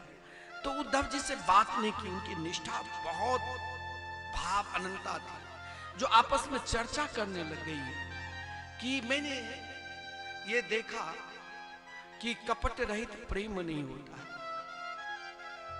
हर जगह कहीं ना कपट छुपा है। और जब कपट रहित प्रेम नहीं होता है, सब में कपट है, लेकिन हमने तो कन्या से निस्वार्थ भाव से प्रेम किया था, और जब निस्वार्थ भाव से प्रेम किया तो मेरे जीवन में दुख क्यों आया, विरह क्यों आया। आज तो लगता है कि अब एक बार मैं कृष्ण बनूं और श्री कृष्ण गोपी बने, तब पता चलेगा कि विरह क्या होता है। एक गोपी ने पूछा, आप कैसे कृष्ण में मिलोगे? बोले, उनकी याद करते करते मेरे शरीर में जो ये 5 तत्व है, सो वही श्री कृष्ण में मैं मिलाना चाहता हूं। मेरे शरीर में जो पृथ्वी तत्व है वो उस धूल में मिल जाए जिस मार्ग से मेरे श्याम सुंदर चलते हो। मेरे शरीर में जो जल तत्व है उस पानी में मिल जाए जिस पानी से रोज जल से नहाती हूं। मेरे शरीर में जो आकाश तत्व है वो उस मठाकाश में, उस महल में मिल जाए जिस महल में मेरे गोविंद निवास करते हैं। मेरे शरीर में जो वायु तत्व है वो उस हवा में, पंखे में मिल जाए जिस पंखा से नित्य बिहारी जी के श्याम सुंदर के कन्या को हवा दी जाती है। मेरे शरीर में जो अग्नि तत्व है उस दर्पण में मिल जाए, दर्पण में अग्नि तत्व रहता है तब अपना मुख दिखाई देता है, उस दर्पण में मिल जाए जिस दर्पण से श्री कृष्ण अपना मुख देखते हैं। ऐसा भाव, ऐसी निष्ठा, उन गोपियों की निष्ठा को देखकर ये प्रसंग बड़ा विलक्षण है। समय का भी मर्यादा देखना होगा। और आप लोगों की भाव, आज भी समाज में ऐसे लोग श्रोता जो लगता है कि आपके भाव अयोध्या और वृंदावन यहाँ दोनों विराजमान है, वो ठाकुर जी आप में समाये हैं। मेरे को वो संगीत भी आप लोगों के लिए बीच में बजा दे, मुझे ये सब उतना प्रिय नहीं लगता। महाराज से पूछा कि महाराज जी जब कथा के लिए आपने फोन की, झांकी वाले, मैंने महाराज जी बोले नहीं ये सब रह दियो। मैंने सोचा बहुत बढ़िया, आनंद के साथ कथा करूंगा, क्योंकि वो सब फिर जिस परमात्मा को गान करते उसको हम नचाएंगे नहीं। हम तो उनके भाव को, अभी से कृष्ण रुक्मिणी का रूप को हम प्रणाम करेंगे। हमारे अधिकार है कि हमें उसे नचा, वो तो रास बिहारी सरकार है, उनका तो वही ब्रज के रसिक ही उनको उस भाव से नचा सकते। लेकिन आपके भाव को देखकर मैंने ये प्रसंग जल्दी नहीं कहता हूं, ये बहुत भाव में प्रसंग है। उन गोपियों ने अपनी भाव दिया कि मेरे शरीर में जो पंच तत्व है उसी प्रकार लीन हो जाए और जैसे श्री कृष्ण की सेवा में पहुंच जाए। उसी समय एक कौवा उड़ता हुआ आकाश में जा रहा था। एक गोपी कहा, अरे कहा, मानो उद्धव को समझा रहे हैं कि तुम मथुरा जा रहे हो, जाओ मेरे संदेशा कन्या से कहना कि मैंने शास्त्र में सुना है किसी मालिक के मकान में आग लग गई है और उस वहां एक पशु बंधा था जंजीर में। उस मालिक का पूछना कि उसका क्या कर्तव्य है। वो कौवे से कह रहे, मानो उन गोपी कहता है कि मेरा जो शरीर है ना, ये श्री कृष्ण की मकान है। इस शरीर रूपी मकान में एक वो अग्नि लग चुका है। कौन सा अग्नि? विराग्नि रूपी अग्नि। ये शरीर जल रहे हैं, उसमें एक पशु बंधा हुआ है, प्राण रूपी पशु, एक जंजीर से। वो जंजीर क्या है? सांत्वना रूपी जंजीर। श्री कृष्ण ने कहा था कि मैं परसों लौट कर आऊंगा, बरसों हो। यही भाव को लेते हुए जब आगे बढ़ा तो वहां सब कुछ, जंगल में पुष्प भी संपूर्ण पीले, पीले पंडाल, पीले सिंहासन, और वहां पर श्री जी बैठी हुई थी। तो उद्धव जी उन गोपियों के एक क्षण सत्संग का प्रभाव क्या पड़ा, श्री जी के चरणों में प्रणाम किया। जो ही श्री जी के चरणों में प्रणाम किया, श्री जी ने अपने भाव को व्यक्त कर दिया भ्रमर गीत के माध्यम से। मधुप कितब बंधु माम सांग्रिम सपत्नियां। उसी समय एक भ्रमर गुंजान करते हुए आया और श्री जी के चरण पर बोले, हट जा, मुझे काले से नफरत है। एक जैसे तुम पुष्प पर तब तक रहते हो जब तक उसके शोभा है, रस ले ले तो उसको निरस्ता में छोड़ देते हो। मुझे लगता है कोयल इतना सुंदर आवाज तो है, परंतु उनकी आवाज में भी कपट भरा हुआ है। वो काग कौवे के घोंसला में जाकर अपने बच्चे को, अंडे को रख देते हैं और उनके अंडे को गिरा देते हैं। जब बड़े होने के बाद वो बोलने लग जाते हैं, तब पुनः वो कोयल उनको पहचान कराता है अपनी वाणी के द्वारा। मुझे काले से नफरत है। उद्धव जी ये देख रहे उस भाव को, फिर एक क्षण में भाव वहां बनता और एक क्षण में उस भाव को आगे ले जाता कि मानो ब्रह्मण ने कहा नहीं नहीं नहीं, लेकिन मेरे प्रभु कृष्ण तो बहुत अच्छे। अरे बोले क्या अच्छे हैं? जिसने उनके निकट गए सबको रुलाया, चाहे बाली हो पीछे से बाण चला दिया, चाहे राजा बलि हो 3 पग में 2 पग में सब कुछ ले लिया, तीसरा पग मस्तक पर रख दिया, चाहे रंती देव हो, चाहे महाराज हरिश्चंद्र हो, जो भी उनके लिए बढ़ा उसे दुखी दुख मिला। तो बोले उनके क्यों नहीं छोड़ देते हो? बोले यही तो समस्या है, मैं छोड़ना चाहता हूं तब भी नहीं छोड़ पाता हूं, उसे भूलना चाहता हूं तो भी नहीं भूल पाता हूं। उद्धव जी ने ज्यों ही इस भाव को देखा, का भवती नाम वियोग में न ही सर्वात्मना क्वचित। हे ब्रजांगनाएं, आप सबके सब धन्य हैं और राधा रानी के चरण पर रास श्री राधा रानी के कृपा प्रसाद से ही कृष्ण प्रेम प्रकट होगा। इसीलिए उद्धव जी ने कहा मुझे भी इस कुंज गली में कहीं स्थान दे दो। आशा मोचन रेणु जुसाम हम श्याम वृंदावने की मपे गुल्म लतोस धीना। इस वृंदावन की लता पता हमें बना दो। और महाराज उद्धव जी ने उन गोपियों को केवल एक ही भाव को प्रणाम किया। जीवन में जब कोई भाव ना समझ पाओ तो रज को प्रणाम करो। उद्धव जी ने उन गोपियों के चरण धूल को अपने मस्तक पर लगाकर एक रूप से वहीं पर रहा। और एक रूप से देखिए, उद्धव जी ने उन गोपियों से भी कहा था कि आप कुछ सांत्वना दो ताकि मैं कन्हैया को सुनाऊं। लेकिन गोपी ने कहा उद्धव आपने मुझे आए समझाने के लिए, लेकिन मैं अपना दुख उनको नहीं बता सकता हूं। हे उद्धव उद्धव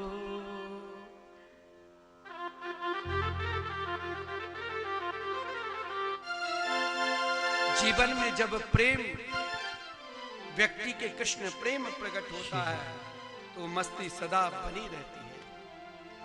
ये तो प्रेम की बात है उद्धव, ये तो प्रेम की बात है उद्धव, बंदगी तेरे बस की नहीं है। ये तो प्रेम की बात है उद्धव, बंदगी तेरे बस की नहीं है। यहाँ सर देखे होते हैं सौदे, यहाँ सर देखे होते हैं सौदे, आस की इतनी सस्ती नहीं है। ये तो प्रेम की बात है उद्धव।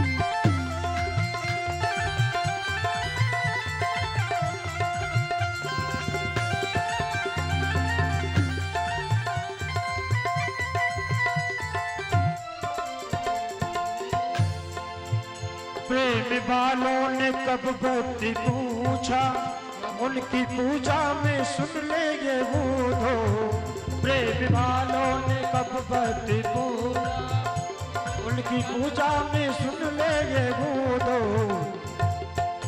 यहाँ दम दम पे होती है पूजा, यहाँ दम दम पे होती है पूजा। सर झुकाने की फुर्सत नहीं गए, ये तो प्रेम की बात है बूढ़ो, जिंदगी तेरे बस की नहीं गए, यहाँ सर लेके होते गए सौदे, आस की इतनी सस्ती नहीं गए।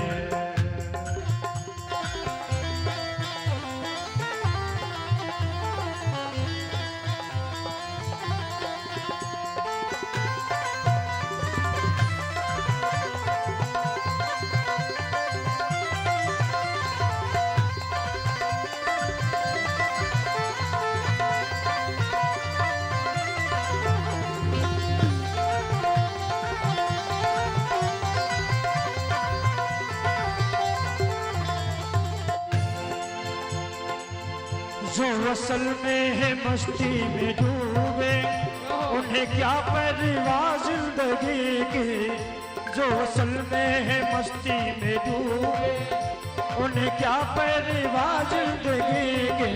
और जो उतरती है चढ़ती है मस्ती, जो उतरती है चढ़ती है मस्ती, वो हकीकत में मस्ती नहीं है।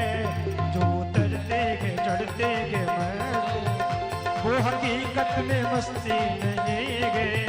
ये तो प्रेम की बात है वो तो बंदगी तेरे बस की नहीं गए, बंदगी तेरे बस की नहीं गए, बंदगी तेरे बस की नहीं गए, बंदगी तेरे बस की नहीं।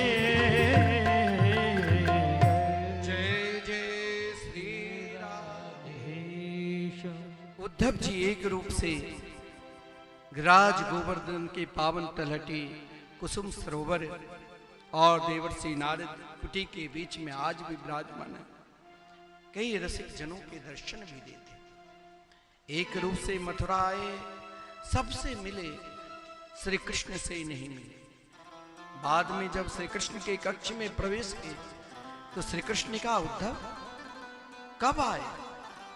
उद्धव जी ने बोलना मौन हो गए। उन गोपियों के भाव को देखकर कुछ बोल नहीं पाते, नेत्र सजल हो गए। उसी समय नेत्र खोले तो सामने से राधा कृष्ण के दर्शन दिया। मानो उद्धव जी को भगवान ने कहा, हम दोनों एक हैं, राधा कृष्णम स्वरूपाम्बे कृष्णम राधा स्वरूपिणम कलात्मानम निकुंजस्तम गुरु रूपम सदा। भक्त को आनंद आह्लाद देने के लिए संयोग के साथ साथ कभी वियोग भी उत्पन्न कराते हैं कि भगवान से मिलने के लिए क्या वियोगता होना चाहिए। और महाराज आगे भगवान कुब्जा के वचन दिए थे, वहां गए, अक्रूर जी को हस्तिनापुर भेजा। इधर जरासंध कंस की पत्नी जो जरासंध की पुत्री थी अस्ति और प्राप्ति दोनों रोती हुई गई। जरासंध ने 23 अक्षौणी सेना लेकर आक्रमण मथुरा पर किया। 17 बार जब हार हुए, 18वें बार कुछ विप्रों को, 1000 विप्रों को कहा, इस बार यदि मुझे विजय श्री नहीं मिलेगी तो 1000 को 2000। और यही हुआ। इस बार भगवान ने केवल उन विप्र देव की रक्षा के लिए भगवान ने बलदेव भैया से कहा, अब की बार कहीं और मुझे चलना है। जिस क्रम में मुचकुंद के माध्यम से काल यवन का उद्धार किया। और महाराज भगवान ने मथुरा की तरह समुद्र में एक सुंदर टापू, कुशस्थली नाम के टापू था, जहां महाराज द्वारका नगरी को बसाया। जिस द्वारका नगरी में महाराज संपूर्ण मथुरावासी जब गए, उसके बाद जरासंध ने आक्रमण किया। भगवान भागते भागते प्रवर्सन नाम के पर्वत पर चले गए। प्रवर्सन नाम के पर्वत यानी द्वारका की सीमा पर है। और वहां से छलांग लगाए अपने अपने कक्ष में। बलदेव भैया अपने कक्ष जहां तालध्वज नाम के रथ था, और श्री कृष्ण अपने कक्ष जहां गरुड़ ध्वज नाम के रथ था। बड़े आनंद के साथ रहे। जिस क्रम में बलदेव भैया का विवाह रेवत की पुत्री रेवती के साथ बड़े धूमधाम के साथ हुए। महाराज परीक्षित के द्वारा प्रश्न हुआ, क्या श्री कृष्ण द्वारकाधीश बने, लेकिन 16,108 विवाह में अभी तक आपने कोई विवाह का वर्णन नहीं किया। तो आदरणीय श्रीमान सुखदेव जी प्रथम विवाह का वर्णन करते हैं। राजा सिद्ध भीष्मको नाम विदर्भाधिपतिर्महा तस्य पंचाभवन पुत्रा कन्यका च वरानना। समाज में पुत्र का आवश्यक है तो पुत्री का भी आवश्यक है। महाराज भीष्मक के 5 पुत्र थे, लेकिन बड़ा पुत्र महादुर्दांत पापी अधर्मी राक्षस का संग में, इसीलिए दुष्ट संग जोड़े तो कभी नहीं जोड़ना चाहिए। दुष्टों का संग कर रखा था शिशुपाल, दंतवक्र, जरासंध इत्यादि के। महाराज भीष्मक ने रोज समुद्र में स्नान करने के लिए जाते थे और लक्ष्मी जी की आराधना की। जो लक्ष्मी जी साक्षात कन्या के रूप में प्रकट हुई अष्टभुजी, और देखते ही देखते एक छोटी सी कन्या हो गई। उस कन्या को अपनी पत्नी ज्ञानवती को दिया। रुक्मिणी नाम पड़ा। रुक्मिणी जी जब परम विदुषी हुई, जब विवाह के समय आए तो पिताश्री चाहते थे कि अच्छे कुल खानदान में विवाह करूं, परंतु उनके भाई जो दुष्ट था उसने कहा नहीं, मैंने अपनी बहन को शिशुपाल को वचन दे दिया था। ये बात जब रुक्मिणी जी ने सुनी बहुत घबरा गई। रुक्मिणी के भाभी भी भगवान के परम प्रिय भक्ता ही थी। उसने कहा द्वारकाधीश को आप पत्र लिखो। द्वारकाधीश को 7 मंत्रों के द्वारा सुंदर पत्र रुक्मिणी जी लिखती है, परंतु वो पत्र किसे दे। एक ब्राह्मण देव नित्य अंदर प्रवेश होता था, कुल पुरोहित के रूप में, जिसका नाम था ज्ञानदेव। उसने अंदर गया, रुक्मिणी जी को उदास देखा, पूछा पुत्री तुम क्यों उदास हो। रुक्मिणी जी ने सब कुछ बता दी। ब्राह्मण देव ने कहा मुझे पत्र दो। पत्र लिया। जिस स्थिति में चल रहे थे वर्षों लगता, एक जगह थक कर बैठे थे। भगवान ने योग माया को आदेश दिया कि जल्दी ब्राह्मण देव को द्वारका में भेज दो, वो भी मेरे महल के समीप। जब ब्राह्मण देव नेत्र खोले, अपने आप को द्वारका में देखा और लोगों से पूछा द्वारकाधीश के महल, बोले यही अंदर प्रवेश किया। भगवान ने उनको बहुत स्वागत सम्मान के चरण धोए और ब्राह्मण देव ने पत्र दिया। उस पत्र में जीवन के एक श्रेष्ठ दर्शन छुपा हुआ था, जो अपना बड़प्पन नहीं भगवान की बड़प्पन रुक्मिणी जी ने की। और क्या था, श्रुत्वा गुणान भुवन सुंदर शृण्वतां ते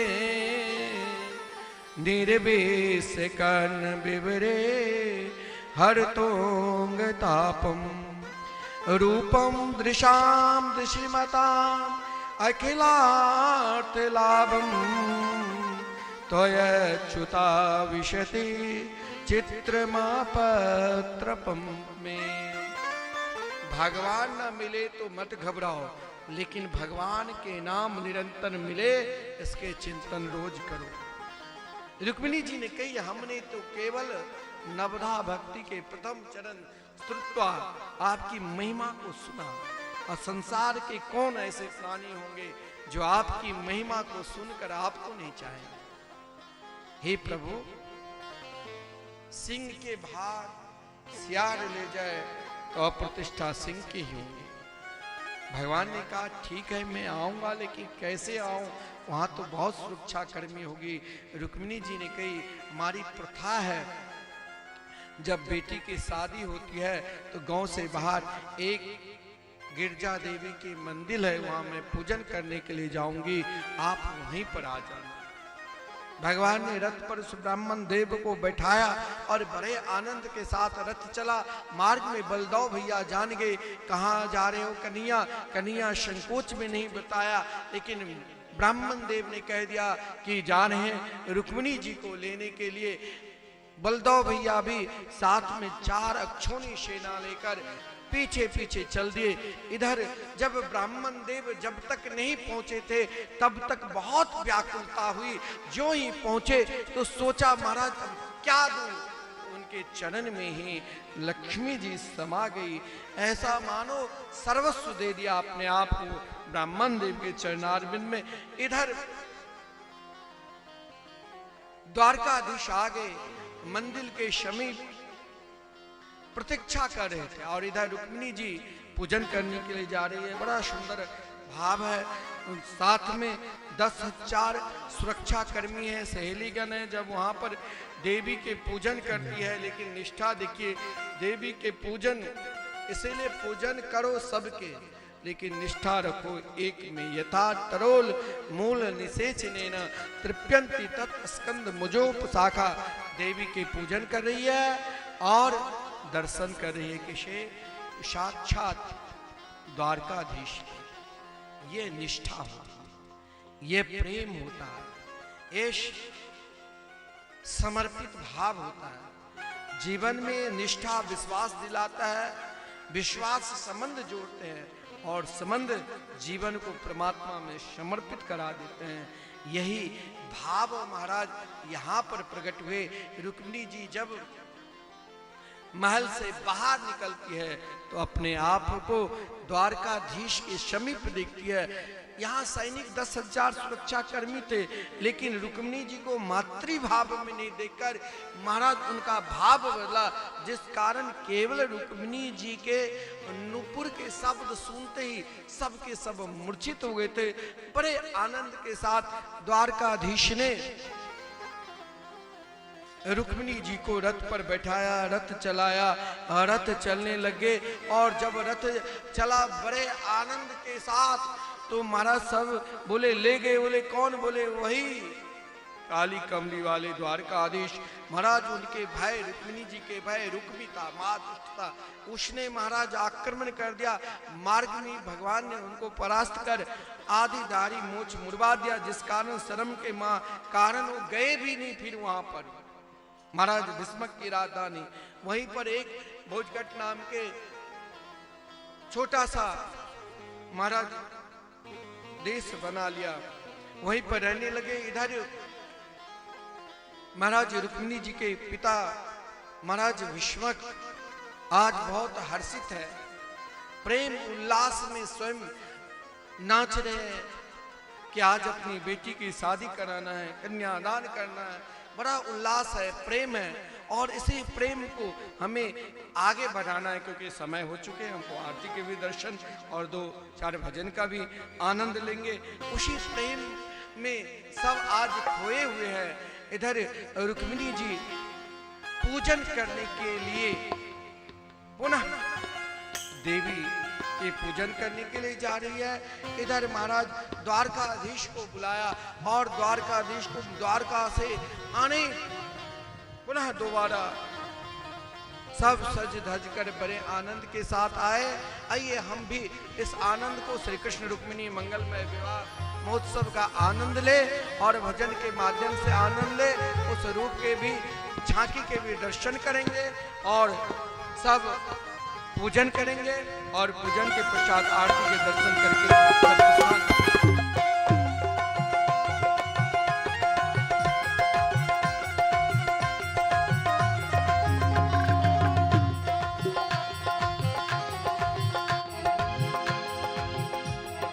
आओ मेरी सखियों मुझे मेहंदी लगा दो, आओ मेरी सखियों मुझे मेहंदी लगा दो, मेहंदी लगा दो मुझे ऐसी सजा दो। मुझे श्याम सुंदर के दुल्हन, मुझे श्याम सुंदर के दुल्हन बना, मुझे श्याम सुंदर के दुल्हन बना। आओ मेरी सखियों मुझे मेहंदी लगा दो, आओ मेरी सखियों मुझे मेहंदी लगा दो, मुझे श्याम सुंदर के दुल्हन बना, मुझे श्याम सुंदर की दुल्हन बना दो।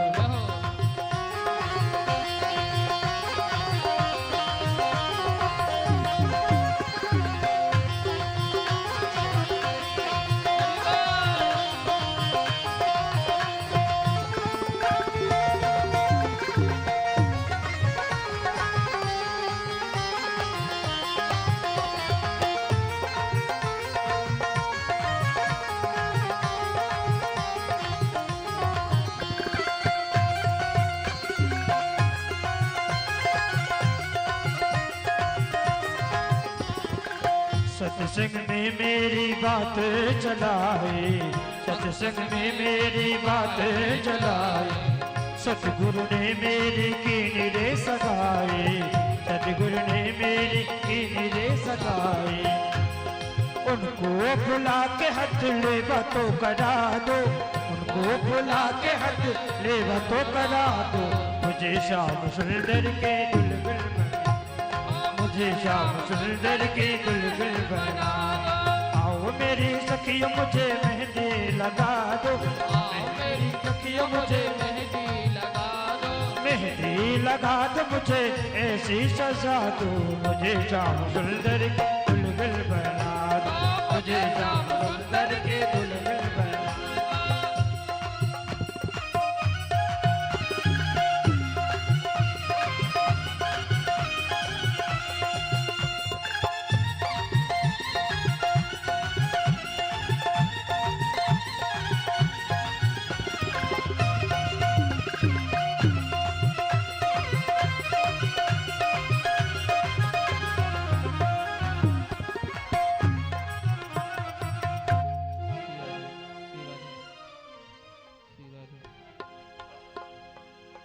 और बड़ी ही उत्साह का आज दिन है।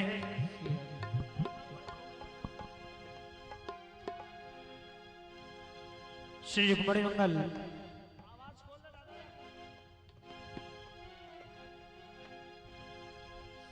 सभी अपने यथास्थान खड़े होकर के भगवान श्री कृष्ण और रुक्मणी जी के विवाह में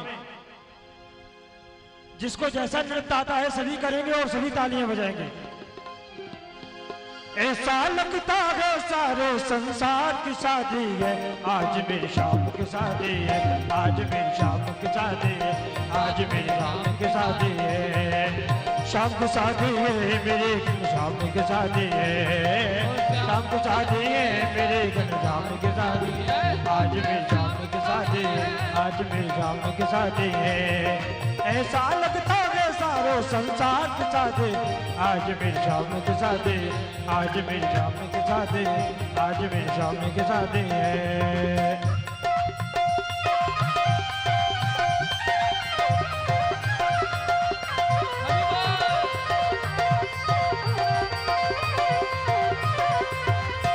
भक्त है खूबसूरत बड़ा शुभ मुहूर्त, देखो क्या खूब जमी है फूल की बोली सूरत, एक जी से झूमे है मन मिला सजनी को साजन, कैसे संयोग बने हैं डोली से बन गया राम, डोली से बन गए आज खुशी के जन्मदिन के अरमान की शादी, आज मेरी शाम की शादी, आज मेरी शाम की शादी, आज मेरी शाम की शादी। लगता है यहाँ शादियां नहीं होती हैं, ऐसा लग रहा है कि यहाँ शादियां नहीं होती है, क्योंकि शादियों में तो डांस होते हैं, नृत्य होते हैं, कोई कर ही नहीं रहा। हे मुकुट श्री मोर का मेरे चित चोर का, मुकुट श्री मोर का मेरे चित चोर का, तूने न रे न रे न, तूने न रे न रे न, तूने न घनश्याम के कटिल है कटार के, तूने न सरकार के कटिल है कटार के। हे मुकुट श्री मोर का मेरे चित चोर का, मुकुट श्री मोर का मेरे चित चोर का, तूने न रे न रे न, तूने न रे न रे न, तूने न घनश्याम के कटिल है कटार के, तूने न सरकार के कटिल है कटार के।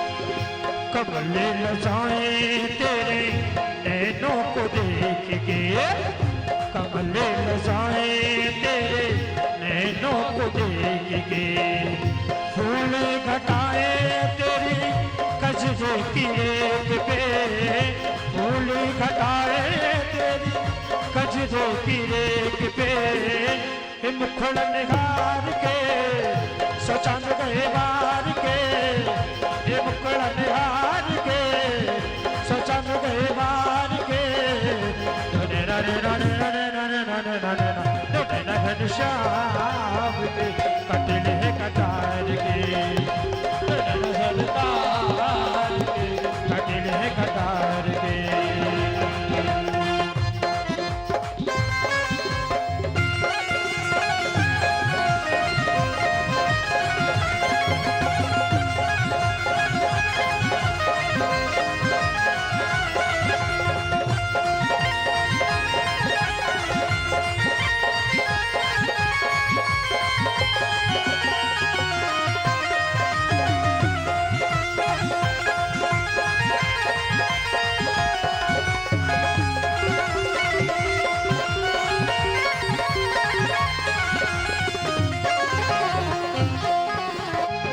बाके बिहारी नहीं तुलना तुम्हारे, बाके बिहारी नहीं तुलना तुम्हारे, जाल देखा कोई ऐसा आधार, तुझ सा देखा कोई ऐसा आधार, ये चमन को विसार के दिल जब दीवार के, चमन को विसार के दिल जब दीवार के, नने नने नने नने नने नने नने नने गुसार कटले कटार कटले कटार के, तूने नजर कार के कटले कटार के। और मंगलमय आरती का समय है, इस आरती के बाद भी 2-4 भजन होंगे, आप सभी नृत्य कर पाएंगे। चंद्रमा मनसो जातो सूर्यो जायता त्रोतोत्माय चुराण चमका अग्निरजायता। बैठा दीजिए, नहीं आरती में सभी खड़े रहेंगे भैया। स्वरूपों को बैठा दो। श्यामा तेरी आरती कन्हैया तेरी आरती, सारा संसार करेगा कर झूठी, श्यामा तेरी आरती कन्हैया तेरी आरती, सारा संसार करेगा कर झूठी, सिर पे सोना मुकुट विराजे, हलवे जलते माला सारे, हर फूलन के हाथ हर फूलन के हाथ करेगा कर जोड़ के, श्यामा तेरी आरती कन्हैया तेरी आरती, सारा संसार करेगा कर जोड़ के, श्यामा तेरी आरती कन्हैया तेरी आरती, सारा संसार करेगा कर जोड़ के, पे सोना मुकुट विराजे, कलवे जलते माला सारे, सिर पे सोना मुकुट विराजे, कलवे जलती माला सारे, और करे जलकार और करे जलकार करेगा कर जोड़ के, श्यामा तेरी आरती कन्हैया तेरी आरती, सारा संसार करेगा कर जोड़ के, श्यामा तेरी आरती कन्हैया तेरी आरती, सारा संसार करेगा कर जोड़।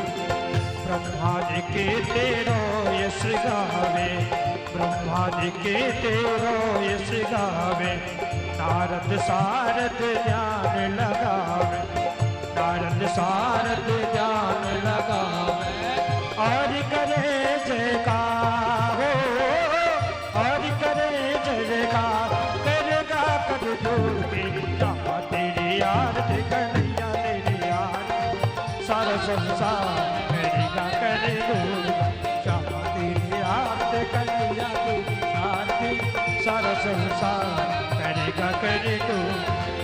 मैं हूँ दीनन दुखिया भारी, मैं हूँ दीनन दुखिया भारी, आया हूँ प्रभु शरण तिगारे, आया हूँ प्रभु शरण तिगारे, रखियो लाज गमावो रखियो लाज से हमा ये करेगा कर जोड़ के श्यामा तेरे यार कन्हैया तेरे यार सारा संसार करेगा कर श्यामा तेरे यार कन्हैया तेरे यार सारा संसार करेगा कर जोड़ के श्यामा तेरे यार कन्हैया तेरे यार सारा संसार करेगा तेरे जोड़ के कर बोल गौरव करना पुकारम संसार सारम मुस्किल सदा वसल्दम उजारे मिले भवम भवानी जगम नमा तुम्हें वो माता जगदा तुम्हें वो बल्दो जगदा तुम्हें वो बेटा गवम तुम्हें वो सर्वम देव देव